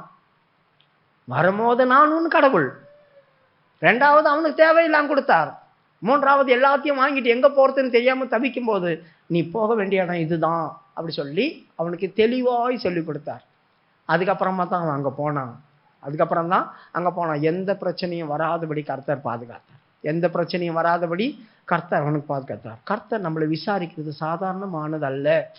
அதனால தான் அவர் உங்களை விசாரிக்கிறபடினால், எப்படிப்பட்ட பெரிய பெரிய ஆட்கள் உன்னை விசாரித்தாலும் உனக்கு உதவி செய்தாலும் அது தற்காலிகமான உதவி தான். உன் லைஃபுக்கு உன் தேவன் தான் உதவி செய்ய முடியும். உன் வாழ்க்கைக்கு அவர் தான். ஏன்னா அவர் தான் உன்னோடு கூட துவக்கத்திலிருந்து முடிவு வரைக்கும் இருக்கிறவர். துவக்கத்திலிருந்து முடிவு வரைக்கும் இருக்கிறவர். துவக்கத்திலிருந்து முடிவு வரைக்கும் இருக்கிற அவர் என்ன பண்ணுவார்? உன்னை எங்க போகணும், உன்னை எங்க தங்க வைக்கணும், உனக்கு என்ன செய்யணும், எல்லாமே அவருக்கு தெரியும். ஆகவே உன் லைஃப் ஒரு செட்டில்மெண்ட் ஆகிற வரைக்கும் உன்னை விட மாட்டார், அதை பண்ணி விட்டுருவார். அதனால நாம் புலம்பிட்டு நம்மளே துக்கத்தை வச்சுட்டு இருக்காம நம்முடைய கவலைகள் அவர் மேல் அவர் மேலே வச்சிடுங்க. அப்போ அவர் உங்களை ஆதரிப்பார். ரெண்டாவது, 1 சாமுவேலுடைய புஸ்தகம் 10வது அதிகாரம் 3வது வசனம் வாசிக்கும் போது, சவுல் கழுதைகளை காணாத போக விட்டுட்டான். காணாத போக விட்டுட்டு ஊரா தேடிட்டு இருந்தான், கவலைப்பட்டுட்டு. பயங்கரமான துக்கமும் வேதனையும். தகப்பன் நம்மளை கேட்பாரு, நாம் கொடுத்ததெல்லாம் தொலைச்சிட்டோமே. தகப்பன் நம்மளை கேட்பாரு, நான் கொடுத்ததெல்லாம் இழந்துட்டனே, என் கையில் நல்லதா இருந்துச்சே எல்லாத்தையும் இழந்துட்டனே, நான் விசாரிக்கும் போது என்ன பண்ணுவேன் அப்படின்னு துக்கத்தோடு அலைஞ்சிட்டு இருந்தான். அப்படி அலைஞ்சிட்டு இருக்கிறதான் அவனை தேவன் அவனை சந்தித்து சில காரியத்தெல்லாம் செய்தார். அதுக்கப்புறமா அவனை விசாரித்தாங்க. ஒன்றும் பிரச்சனை இல்லை, நீ எதெல்லாம் காணாத போச்சியோ அதெல்லாம் உனக்கு கிடைச்சிது, நீ சந்தோஷமா திரும்பி உன் வீட்டுக்கு போ அப்படி சொல்றாங்க. 10வது அதிகாரம் 3வது வசனம். நீ அவ்விடத்தை விட்டு அப்புறம் கடந்து போய் தாபேரில் உள்ள சமபூமியில் சேரும்போது தேவனை பணியும்படி பெத்தேலுக்கு போகிற 3 மனுஷர் அங்கே உன்னை கண்டு சந்திப்பார்கள். ஒருவன் 3 ஆட்டுக்குட்டிகளையும், இன்னொருவன் 3 அப்பங்களையும், வேறொருவன் திராட்சரசம் உள்ள ஒரு துருத்தியையும் கொண்டு வந்து உன்னுடைய சுக செய்தியை விசாரித்து. பாத்தீங்களா, உன்னுடைய சுக செய்தியை விசாரிப்பான். என்ன சுக செய்தி? இவங்க வரும்போது, தேடிட்டு வரும்போது எல்லாத்தையும் இழந்துட்டாங்க. 9வது அதிகாரத்திலே எல்லாத்தையும் இழந்துட்டாங்க. ஒரு தீர்க்கதரிசி இருக்காருங்கய்யா, அவரை போய் பார்க்கலாமான்னா, தின்பண்டம் தான் செலவாகி போச்சே, நம்மளே பசியில் தானே வரோம், அவர்கிட்ட கொடுக்குறதுக்கு தான் ஒன்றும் இல்லையே, பக்கத்தில் எங்கன்னா ஹோட்டலாக இருக்குது வாங்கி போகிறதுக்கு எதுவுமே இல்லையே அப்படி சொன்னான். அவன் தான் 1/4 சேக்கல் வெள்ளி இருக்குது, பணத்தை கொண்டு போய் கொடுப்போமே அப்படி சொன்னான். நல்லதுன்னு போயிட்டு அந்த 1/4 சேக்கல் வெள்ளியும் கொடுத்துட்டாங்க, அதையும் கொடுத்துட்டாங்க. அந்த ஒரு நாள் சாப்பாடு அன்னைக்கு நைட்டு இவங்களுக்கு கிடைச்சிது. ஏன்னா பலி செலுத்தினாங்க. பலி செலுத்தும் போது திருவிழா மாதிரி இருக்கும், பெரிய பெரிய ஆட்கள் வந்திருக்கிறாங்க. அதனால இவருக்கு கிடைச்ச ஒரு துண்டை சாப்பிட்டு வந்துட்டார். அடுத்த நாள் சாப்பிடணுமே, அடுத்த நாளுக்கு சாப்பாடு இல்லையே. பசி மயக்கத்தில் வராங்க. யாரு? சவுலும் அவங்க வேலைக்காரங்களும் 2 பேர் பசி மயக்கத்தில் வராங்க. பசி மயக்கத்தில் வந்து இப்போ ஒரு 3 நாள் 4 நாள் பிரயாணம் பண்ணி வந்துட்டாங்களே. இப்போ மறுபடியும் அவங்க வீட்டுக்கு போனால் தானே சாப்பாடு கிடைக்கும். அது வரைக்கும் கையில் காசு இல்லை, காசையும் தீர்க்கதரிசிட்டு கொடுத்துட்டாங்க. இவங்க ஏற்கனவே கொண்டு வந்த பண்டமெல்லாம் செலவாகி போச்சு. அந்த வசனம் மட்டும் படிங்க, 9வது அதிகாரம். நம்மக்கிட்ட நான் என்னத்தை கொடுப்போம் அவரை பார்க்க போகும்போது, தின்பண்டமெல்லாம் செலவழிந்ததே அப்படி சொல்லுவான். 7ஆம் வசனம். அப்பொழுது சவுல் தன் வேலைக்காரனை பார்த்து, நாம் போனாலும் அந்த மனுஷனுக்கு என்னத்தை கொண்டு போவோம்? நம்முடைய பைகளில் இருந்த தின்பண்டங்கள் செலவழிந்து போயிற்று. தேவனுடைய மனுஷனாகிய அவருக்கு கொண்டு போகத்தக்க காணிக்கை நம்மிடத்தில் ஒன்றும் இல்லையே என்றான். அந்த வேலைக்காரன் பெண்ணும் சவுலை பார்த்து, இதோ என் கையில் இன்னும் 1/4 சேக்கல் வெள்ளி இருக்கிறது. தேவனுடைய மனுஷன் நமக்கு நம்முடைய வழியை அறிவிக்கும்படிக்கு அதை அவருக்கு கொடுப்பேன் என்று. நல்ல கவனிங்க, நல்லது இவன் கூட்டு போயிட்டான். ஆனா இவங்க திரும்பி போறதுக்கு அந்த 1/4 சேக்கல் வெள்ளி தான் இருந்துச்சு. அதை வச்சுதான் எதனா யாருக்குன்னா அதனா கொடுத்து சாப்பாடு வாங்கி சாப்பிட முடியும். அந்த 1/4 சேக்கல் வெள்ளியை கூட என்ன பண்ணிட்டாங்க, எத்தனை வந்து தீர்க்கதரிசிகிட்ட கொடுத்துட்டாங்க. இப்படி என்ன பண்ணுவாங்க? திரும்பி போறதுக்கு பூவாவுக்கு எங்க போவாங்க?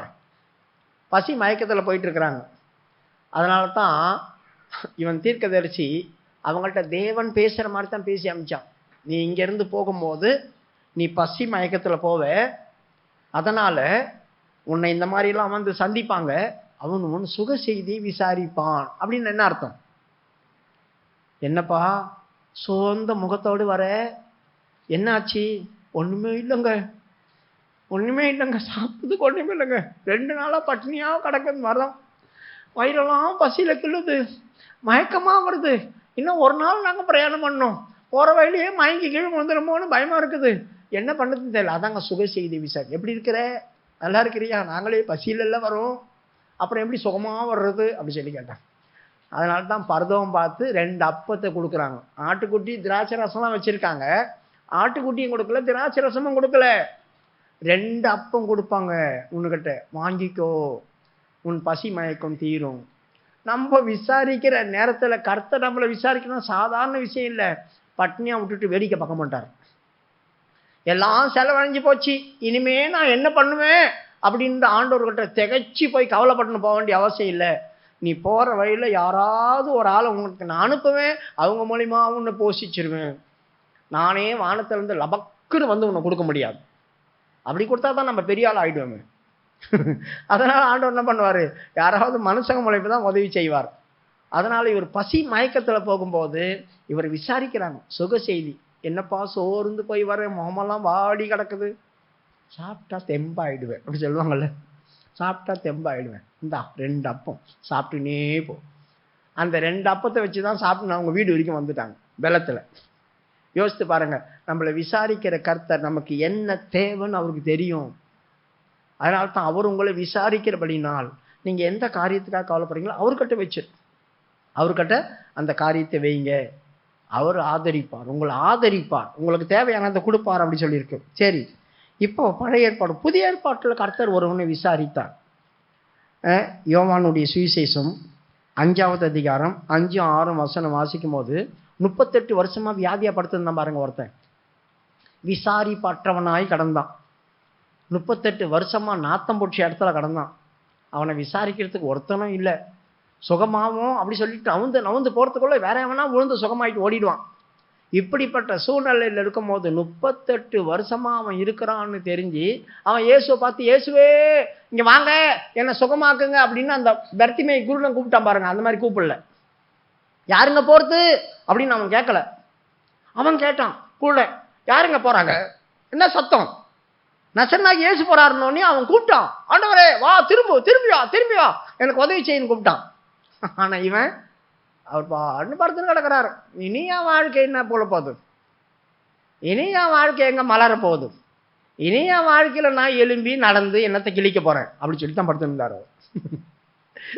ஆண்டவர் பார்த்தாரு, இப்படி சோர்ந்து போயிட்டானே, காலை இவனை இவ்வளவு இருதயத்தை நொறுக்கி போட்டுருச்சே, இப்படி போயிட்டானே, கைவிடப்பட்டாச்சு என்ற இடத்துக்குள்ள வந்துட்டானே அப்படி சொல்லி வாலண்டியரா போய் கேட்கிறாரு, என்ன தம்பி சுகமா? அப்ப தம்பின்னு கூட கூப்பிட்டுருக்க முடியாது, 38 வருஷமா அவருக்கு வியாதியா இருக்காரு இல்லையா.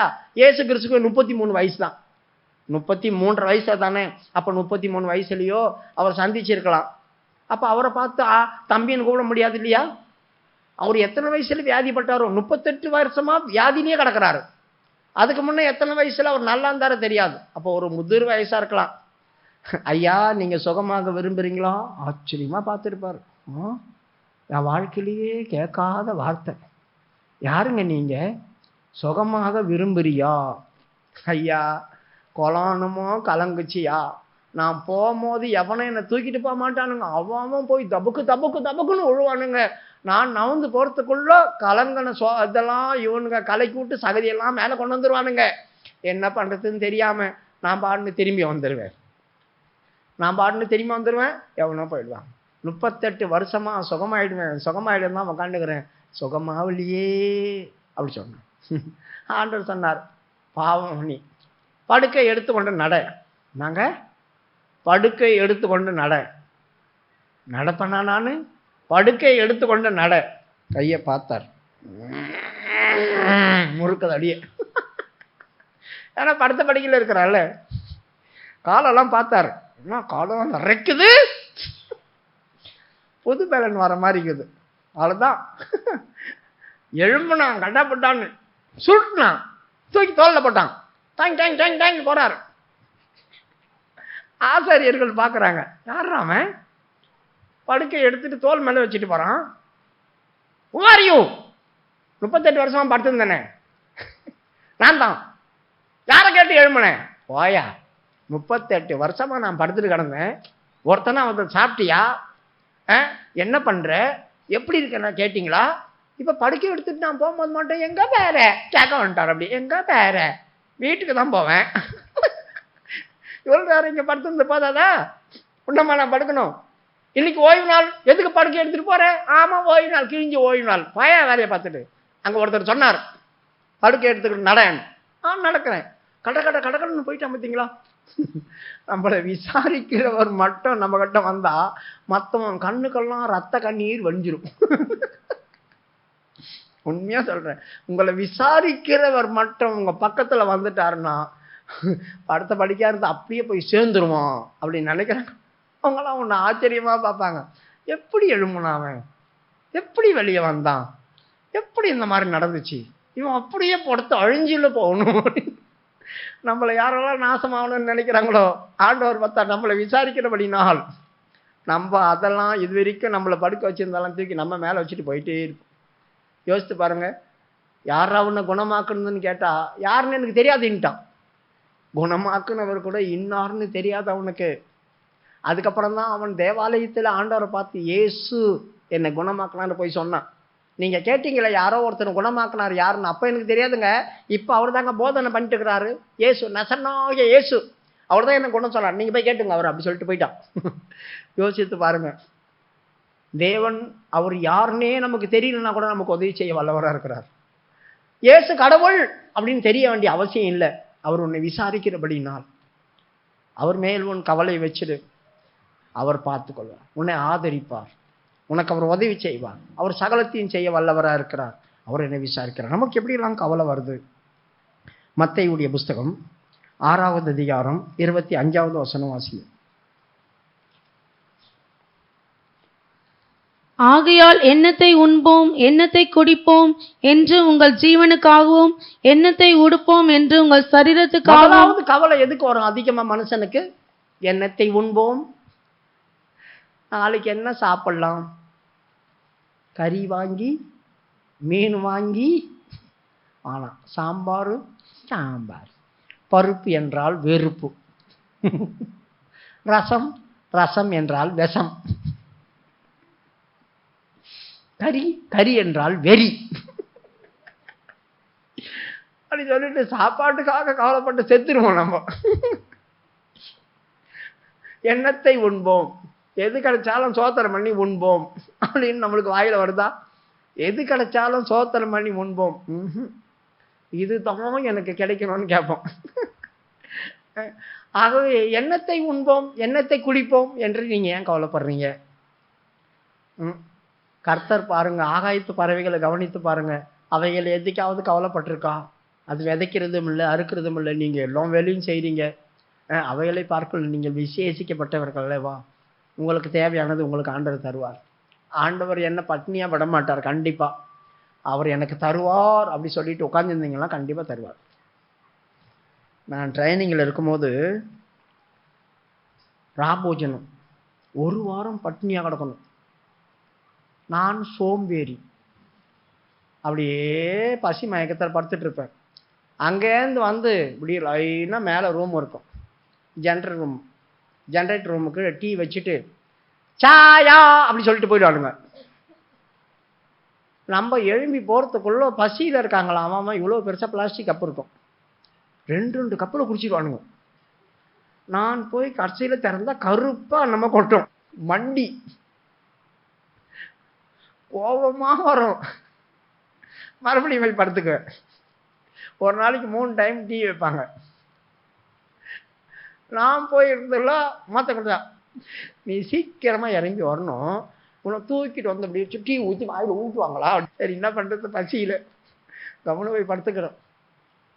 4 மணி ப்ரைஸிங், எல்லாரும் எழும்புறாங்க. எழும்புனா தலை சுத்துது, எழும்புனா தலை சுத்துது, என்ன பண்ணுறதுன்னே தெரியல. ஆண்டவரே, கேவி பால் அப்படின்னு ஒரு பாஸ்டர் இருந்தார். அவர் ஊழியத்துக்கு வந்தபோது பசி மயக்கத்தில் இருந்தாராம். அவருக்கு ஆண்டவர் ஒரு நாள் சொப்பனத்தில் பிரியாணி கொடுத்தாராம். எழும்பி சாப்பிடு அப்படி சொல்லி பிரியாணி எழும்பி சாப்பிட்டாராம். சாப்பிட்ட உடனே பசி மயக்கெல்லாம் போயிடுச்சான். அப்படி சொல்லி ஒரு பிரசங்கத்தில் நான் கேட்டிருந்தேன். அப்போ நான் ஆண்டவர்கிட்ட சொல்கிறேன், ஆண்டவரே பசி மயக்கம் தாங்க முடியல, கேவி பாலுக்கு பிரியாணி எல்லாம் கொடுத்தீர், எனக்கு பிரியாணி எல்லாம் ஒன்றமானா, எதனா கொடுங்க எதனா கொடுங்க அப்படி சொல்லி கேட்டேன். அப்போ ஒரு பிரதர் அந்த கேப்பம்மா கூழ், அதில் பால் ஊற்றி சக்கரை போட்டு அப்படி இருக்கும் கேப்பங்கூழ், அதை எடுத்துன்னு வந்து புருஷத்து இந்தான்னு இவ்வளோ பெரிய கப்பில் கொடுத்தாரு. மடக்கு மடக்கு மடக்குன்னு குடிச்சிட்டு கப்பை வச்சேன்.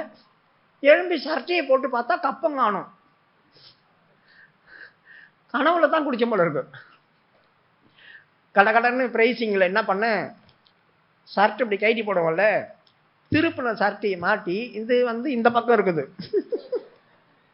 இது இந்த பக்கம் இருக்குது. திருப்பி போட்டுன்னு போய் உட்காந்துக்கிறேன் பிரைசிங்கில், சோத்திரம் சோத்திரம்னு. மற்ற பிரதெல்லாம் ஜிப்பாவை திருப்பி போட்டுன்னு வந்து உட்காந்துன்னு சோத்திரமா அவனுக்கு அப்படின்னு. அப்புறம் தான் பார்த்தா ஓ இது பின்னால் இருக்குது. நான் தெம்பா வந்த சோத்திரம் பாட்டேன். ஏய் கூழு கொடுத்தாங்க, செம்ம டேஸ்டாக இருந்துச்சு இல்லை அப்படின்னு. பக்கத்தில் பட்டினா கிடக்கதான் கூழு கொடுத்தாங்களா? எனக்கு கொடுத்தாங்களே. யார் கொண்டு வந்து கொடுத்தது? ஒரு பிரதர் வந்து கொடுத்தாரு, யாருன்னே தெரியாது, நான் பார்த்தது இல்லை. நான் ஒரு பிரதர் வந்து கொடுத்தாரு அப்படி சொல்கிறேன். பிரியமானவர்களே, நான் அதை சொப்பனத்தில் தான் குடித்தேன்னு நினைக்கிறேன். ஒரிஜினலாக குடித்த மாதிரி இருந்துச்சு. ஆனால் 4 மணி ப்ரைசிங் முடிச்சுட்டு பைபிள் படிப்பாங்க உட்காந்துட்டு ஒரு 10 நிமிஷம். அப்போ கூட அந்த டேஸ்ட் இருந்துச்சு எனக்கு. அதான் எனக்கு நம்ப முடியல. கொடுத்தாங்க, நான் குடித்தேன் அப்படி சொல்கிறேன். எல்லாம் என்னை முறைச்சி பார்க்குறானுங்க. உனக்கு இந்த 4 மணிக்கு உனக்கு கேப்பங்குழு கொடுக்குறாங்களா அப்படி சொல்கிறாங்க. யோசித்து பாருங்க. அதுக்கப்புறமா அந்த 2 நாள் எனக்கு பசியும் எடுக்கல, ஒன்றும் எடுக்கல, ராபோஜின வரைக்கும். அப்போ அதுக்கு முன்னெல்லாம் மயக்கத்தில் இருந்தேன். சரியாய் நம்ம ஆண்டவர் சமூகத்தில் கேட்டோம், துக்கப்பட்டோம், கவலைப்பட்டோம்னா ஆண்டவர் எந்த வகையிலையாவது உன்னை போசிப்பார். ஏன் சாப்பாட்டுக்கும் குடிக்கும் கவலைப்படணும்? அதுக்காக நீங்கள் கவலைப்படாதீங்க. அடுத்த வசனம் படிமா, மத்தேயு 6:26. ஆகாயத்து பட்சிகளை கவனித்து பாருங்கள், அவைகள் விதைக்கிறதும் இல்லை, அறுக்கிறதும் இல்லை, களஞ்சியங்களில் சேர்த்து வைக்கிறதும் இல்லை. நீங்க உடைக்காக கவலைப்படாதீங்கன்னு சொல்லியிருக்கு. எண்ணத்தை உண்போம் எண்ணத்தை உடுத்துவோம் என்று உடைக்காக கவலைப்படாதீங்க. உடைக்காகவும் நீங்கள் கவலைப்படுகிறது என்ன? நாம் வஸ்திரத்துக்காக கவலைப்பட வேண்டிய அவசியம் இல்லை. எப்பெல்லாம் நம்மளுக்கு வஸ்திரத்தை குறித்து கவலை வரும்? பிறந்த நாள் வந்தா ஒரு புது ட்ரெஸ் எடுத்து தரீங்களா, எனக்கு பிறந்த நாள் அதுவும் ஒரு ட்ரெஸ் எடுத்து கொடுக்குறீங்களா அப்படி சொல்லி கவலைப்பட்டு அம்மாவையும் அப்பாவையும் போட்டு வாட்டிட்டு இருப்போம். வஸ்திரத்துக்காக. வஸ்திரமே இல்லாமல் எவ்வளோ பேர் இருப்பாங்க. கிழிஞ்சி போனதை போட்டுட்டு அடுத்த வஸ்திரம் கூட கிடைக்காம இருப்பாங்க. அவங்களுக்கு கூட ஆண்டவர் வஸ்திரம் தராரா?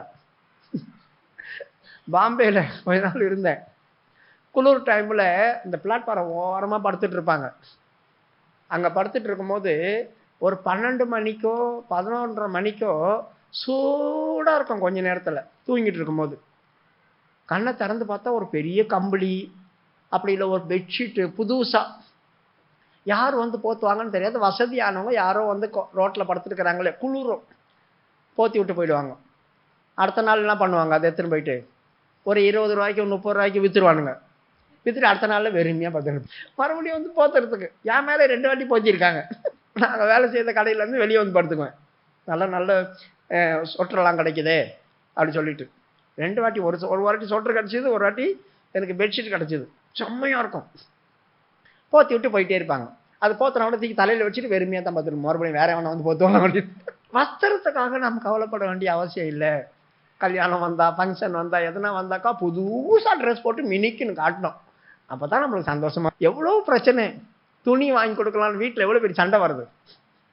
சாப்பிடலாம் கூட பரவாயில்ல, எனக்கு துணி வேணும், புதுசாக ட்ரெஸ் போட்டு நான் வெளியே போகணும். வெளியே போயிட்டு மினி காட்டு, அப்படி காட்டினா தான் நம்மளுக்கு நிம்மதி. புதுசா இன்னைக்கு தான் வாங்கினீங்களா, நல்லா இருக்கு பேசுன, ஆமாம் அப்படி சொன்னா தான் நம்மளுக்கு நிம்மதி. தூக்கம் வராது. இல்லைன்னா ஒருத்தி கூட கேட்கல, நல்லாவே இல்லை போல இருக்கு, வீசி வச்சு ஒருத்தர போட அப்படி சுபாவாது. யாருமே இந்த துணியை கேட்கல அப்படி சொன்னா தூக்கி வீசிட்டு வச்சுட்டு அதோட அதை எடுக்க மாட்டேன். ஏன்னா ஒருத்தரோட என்ன கேட்கல அந்த துணியை போட்டு, கர்மா நல்லாவே இல்லை போல இருக்கு, அது எதுக்கு நான் போடணும்னு சொல்லி தூக்கி போட்டுருவேன். வஸ்திரத்துக்காக கவலைப்படாதீங்க. அடுத்தது, உங்கள் சரீரத்துக்காக நீங்க ஏன் கவலைப்படுறீங்க அப்படி சொல்லி படிமா. கவலை 27ஆம் வசனம். கவலைப்படுகிறதினால் உங்களில் எவன் தன் சரீர அளவோடு ஒரு முழத்தை கூட்டுவான்? இல்ல சரீரத்துக்காக நீங்கள் கவலைப்படாதீங்க அப்படி சொல்லியிருக்கு இல்லையா? உங்கள் சரீரங்களுக்காக நீங்கள் கவலைப்படாதீங்க அப்படி சொல்லியிருக்கு. சரீரத்துக்காக ஏன் கவலைப்படுறோம் நம்ம? ஆண்டவர் சொல்ற, நீங்க கவலைப்படுறதுனால உங்கள் சரீரத்தை ஒரு முழம் கூட்டவோ குறைக்கவோ அப்படி சொன்னான்னு அர்த்தம். லாங்காகவோ குட்டையாவோ அப்படியா? இப்போ நான் குண்டுன்னு இருக்கிறேன்னு வச்சுங்க, எனக்கு கவலையாக இருக்கும். கொஞ்சம் கூட இழைக்கணும், எப்படியாவது எதனா சாப்பிடாம இருந்தாவது எதனா ட்ரிம் பண்ணணும், அந்த கவலை இருக்கும். ஒல்லியாக இருக்கிறாங்களே அவங்களுக்கு கொஞ்சம் கூட ஏறினா நல்லா இருக்கும். அப்படி பண்ணி சரீரம் ஒல்லியா இருக்கிறவங்களுக்கு கொஞ்சம் குண்டாகணும்னு ஆசையா இருக்கும், குண்டுன்னு இருக்கிறவங்களுக்கு கொஞ்சம் ட்ரிம் ஆகணும்னு ஆசையா இருக்கும். இந்த சரீரத்துக்காக ரொம்ப கவலைப்படுவோம். கொஞ்சம் கருப்பா இருந்தா போய் பார்க்கணும். அந்த லவ்லி இந்த லவ்லின்னு போட்டு வெள்ளையா ஆகணும்னு பாக்குறீங்களே, நீங்க போட்டு வெள்ளையாகுதுன்னு அட்வர்டைஸ்மெண்ட் போட்டு வாங்கி போட்டுறீங்களே, அதை கொண்டு போய் எருமை மாட்டு மேல தடவி பாருங்க. அது அந்த இடம் வெள்ளையாச்சுனாக்கா நீங்க வெள்ளையாயிடுவீங்க. நம்ம என்னதான் தடவுனாலும் வெள்ளையாக மாட்டோம். நம்மளுக்கு என்ன கொடுக்கப்பட்டதோ அதுதான் கடைசி வரைக்கும் இருக்கும். அதனால வெள்ளையா இருக்கிறவங்க கருப்பாகணும்னு கவலைப்படக்கூடாது, கருப்பா இருக்கிறவங்க வெள்ளையாகணும்னு கவலைப்படக்கூடாது, குட்டையா இருக்கிறவங்க ஹைட் ஆகணும்னு கவலைப்படக்கூடாது, ஹைட்டா இருக்கிறவங்க குட்டி ஆகணும்னு கவலைப்படக்கூடாது, ஒல்லியா இருக்கிறவங்க குண்டாகணும்னு கவலைப்படக்கூடாது. ஏன் ஆண்டவர் சொல்றாரு, நீ கவலைப்படுறதுனால உன் சரீரத்தை எதனா கூட்டவோ குறைக்க முடியுமா அப்படி கேட்கிறாரு. படிமா இப்ப அந்த வசனத்தை. கவலைப்படுகிறதினாலே உங்களில் எவன் தன் சரீர அளவோடு ஒரு முழத்தை கூட்டுவான்? உடைக்காவும் நீங்கள் கவலைப்படுகிறது என்ன? காட்டு புஷ்பங்கள் எப்படி வளருகிறது என்று கவனித்து பாருங்கள், அவைகள் உழைக்கிறதும் இல்லை. ஆகையால் நாளைக்காக கவலைப்படாதிருங்கள், நாளை தினம் தன்னுடையவர்களுக்காக கவலைப்படும். இப்போ நாளைக்காக நாம் கவலைப்படக்கூடாது. அடுத்த நாள் என்ன நடக்குமோ, நாம் என்ன செய்ய போறோமோ அப்படி சொல்லி கவலைப்படக்கூடாது. நாளை குறித்து கவலைப்படட்டும். நாளைக்கு வரும்போது பார்த்துக்கலாம். கர்த்தர் தான் என் கூட இருக்கிறாரு, அவர் எனக்கு நாளைக்கு ஏதாவது ஒரு வழிவாசலை திறப்பார், நாளைக்கு ஏதாவது ஒரு காரியம் பண்ணுவார். இன்னைக்கு குறித்த காரியத்தை மட்டும் யோசிங்க. நிறைய பேர் பின் நாட்களை குறித்து தான் யோசிக்கிறோம், வரப்போகிறதான காரியத்தை குறித்து தான் யோசிக்கிறோம், நாளை குறித்து யோசிக்கிறோம். அதனால தான் நம்மளுக்கு ரொம்ப கவலை வருது. அதை மறந்துடுங்க. நாளைய குறித்து கவலைப்படட்டும். நாளைக்கு இன்னைக்கு இருக்கிற காரியம் வழி நாளைக்கு இருக்குமா, நாளைக்கு மாற்றமா இருக்கும், நாளைக்கு சில காரியம் நடக்கலாம், ஆண்டவரே இறங்கி ஏதாவது நம்மளுக்கு வேலை செய்யலாம். நம்பிக்கையோடு இருங்க. உங்கள் கவலைகளை அவர் மேல் வைத்து விடுங்க. அவர் உங்களை விசாரிக்கிறபடினால் உங்கள் கவலைகள்லாம் அவர் மேல வச்சிருங்க. அவர் உங்களை பார்த்துக்குவார் அப்படி சொல்லி பிலிப்பியருடைய புஸ்தகம் 4வது அதிகாரம் 6வது வசனம். நீங்கள் ஒன்றுக்கும் கவலைப்படாமல் எல்லாவற்றையும் குறித்து உங்கள் விண்ணப்பங்களை ஸ்தோத்திரத்தோட கூடிய ஜெபத்தினாலும் வேண்டுதலினாலும் தேவனுக்கு தெரியப்படுத்துங்கள். நல்லா கவனிங்க. நீங்க ஒன்றை குறித்தும் கவலைப்பட வேண்டாம். அப்படி ஏதாவது ஒரு கவலை இருந்துச்சுன்னா ஜெபத்தினாலும் விண்ணப்பத்தினாலும் அவருக்கு தெரியப்படுத்துங்க. மனுஷங்களுக்கு தெரியப்படுத்த வேணாம், மனுஷங்களுக்கு போய் தெரியப்படுத்த வேணாம். எனக்கு இப்படியெல்லாம் பிரச்சனை இருக்கு, எனக்கு அப்படியெல்லாம் பிரச்சனை இருக்குன்னு மனுஷங்கிட்ட சொல்றதை விட அவரை தெரியப்படுத்துங்க.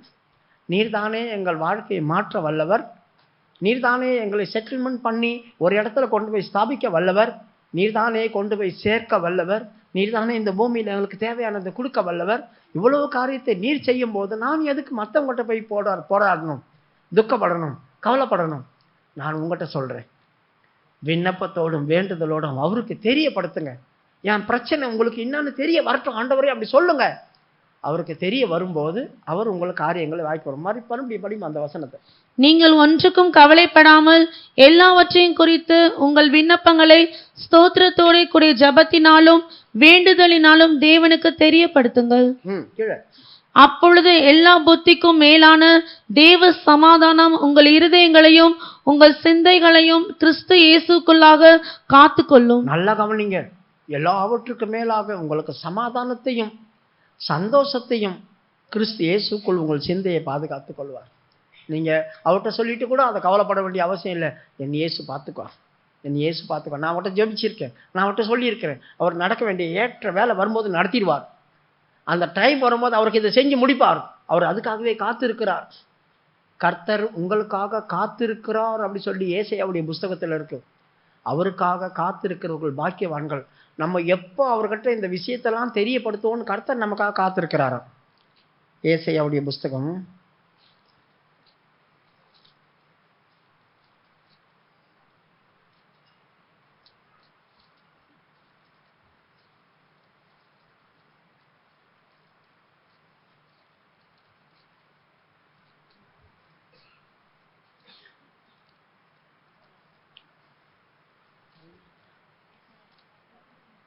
40 ஏசாயா 30:18 ஆனாலும் உங்களுக்கு இறங்கும்படி கர்த்தர் காத்திருப்பார், உங்கள் மேல் மனதுருகும்படி எழுந்திருப்பார். நல்ல கவனிங்க, கர்த்தர் உங்களுக்காக காத்திருக்கிறாரா? அவரே உங்களுக்கு ஏதாவது செய்வார் அப்படி சொல்லி காத்துட்டு கிடக்கிறாரே. உங்கள் கவலை எல்லாம் அவர் மேல வைங்க, அவர்கிட்ட ஜெபம் பண்ணுங்க, அவருக்கு தெரியப்படுத்துங்க. ஆனாலும் கர்த்தர் உங்களுக்காக காத்திருக்கிறார், உங்கள் மேல் மனதிருக்கும்படி எழுந்திருப்பார். பாவம், அவங்களுக்கு இதை செஞ்சு ஆகணும், அவங்க பாவம், அவங்களுக்கு செய்யணும்னு அவங்க ரொம்ப கஷ்டப்படுவாங்க. அவங்களுக்காக நான் எதனா இறங்கணும் அப்படி சொல்லி அவர் எழுந்திருப்பார். அவர் உட்கார்ந்துட்டு இருக்க மாட்டார், அவர் எழுந்துப்பார். மறுபடியும் படிமா அந்த வசனத்தை. ஆனாலும் உங்களுக்கு இறங்கும்படி கர்த்தர் காத்திருப்பார், உங்கள் மேல் மனதுருகும்படி எழுந்திருப்பார். கர்த்தர் நீதி செய்கிற தேவன், அவருக்கு காத்திருக்கிற அனைவரும் பாக்கியவான்கள். பாத்தீங்களா, அவர் உங்களுக்காக காத்திருக்கிறார், நீ அவருக்காக காத்திருந்தா நீ பாக்கியசாலி. கண்களை மூடுவோமா. அவர் உங்களை விசாரிக்கிறபடினால் உங்கள் கவலை எல்லாம் அவர் மேல வச்சிருங்க. உங்களுக்கு என்ன பிரச்சனை, உங்களுக்கு என்ன போராட்டம், உங்களுக்கு என்ன காரியம் இருக்கு, அவருக்கு தெரியப்படுத்துங்க. ஜபத்தினாலும் சோத்திரத்தினாலும் அவருக்கு தெரியப்படுத்துங்க. அவர் எழுந்தார் அப்படி சொன்ன உங்க காரியமெல்லாம் முடிஞ்சிடும். அவர் உங்களுக்காக இறங்கும்படி காத்திருக்கிறாரே, அவர் மனதுருகிற தேவன் தானே. உங்களை பார்த்துக்கிட்டு சும்மா இருப்பாரா? அந்த ஆகார் சத்தம் போட்டு அழும்போது கூப்பிட்டு கேட்கலையா, உனக்கு என்ன நடந்துச்சு, ஏன் நீ என் வாக்குத்தத்தத்தை நம்ப மாட்டேற அப்படி சொல்லி கேட்டாரே. அவள் வேதனையோடு ஓடி வரும்போது, எங்க இருந்து வர, என்ன ஆச்சு உனக்கு, திரும்பி போ, நீ இருக்க வேண்டிய இடத்தை காட்டுறேன் நான் உனக்கு அப்படி சொல்லி காட்டினாரே. யாக்கோபு வேதனைப்பட்டு கவலைப்படும் போது கர்த்தர் அவன் தேவையில்லாம சந்திக்கலையா? அவனை வஞ்சித்து ஏமாத்தும் போது கூட கர்த்தர் அதை கண்டு சகலத்தையும் மாத்தி கொடுக்கலையா? உன் வாழ்க்கையிலும் இப்படிப்பட்ட காரியங்கள் நடக்கும் போது உன் கவலை வரும். அந்த கவலை அவருக்கு தெரியப்படுத்து. அவர் சகலத்தையும் மாற்ற வல்லவர், அவர் சகலத்தையும் செய்ய வல்லவர். உனக்காக மேன்மையான காரியங்களை அவர் செய்யும்படி காத்திருக்கிறார். யாக்கோபின் தேவனே நீர் எந்தன் துணையே, யாரும் இல்லை உம்மை போல இவ்வுலகில். யாக்கோபின் தேவனே நீர் எந்தன் துணையே.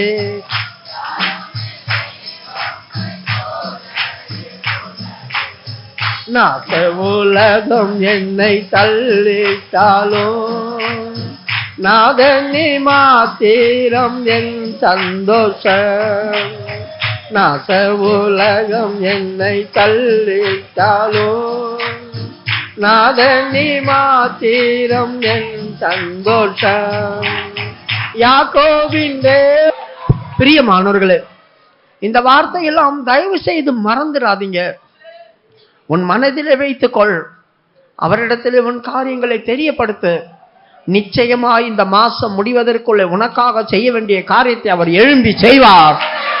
உன்மேல் மனதிருக்கிற கர்த்தர் அவர், உனக்காக காத்திருக்கிறவர் அவர், உனக்காக இறங்கி செய்வார். உன் கவலையெல்லாம் அவர் மாற்றுவார். கர்த்தர் நமக்காக செய்ய போறதான கிரியைகளுக்காக நாம் சோத்திரம் பண்ணுவோம்.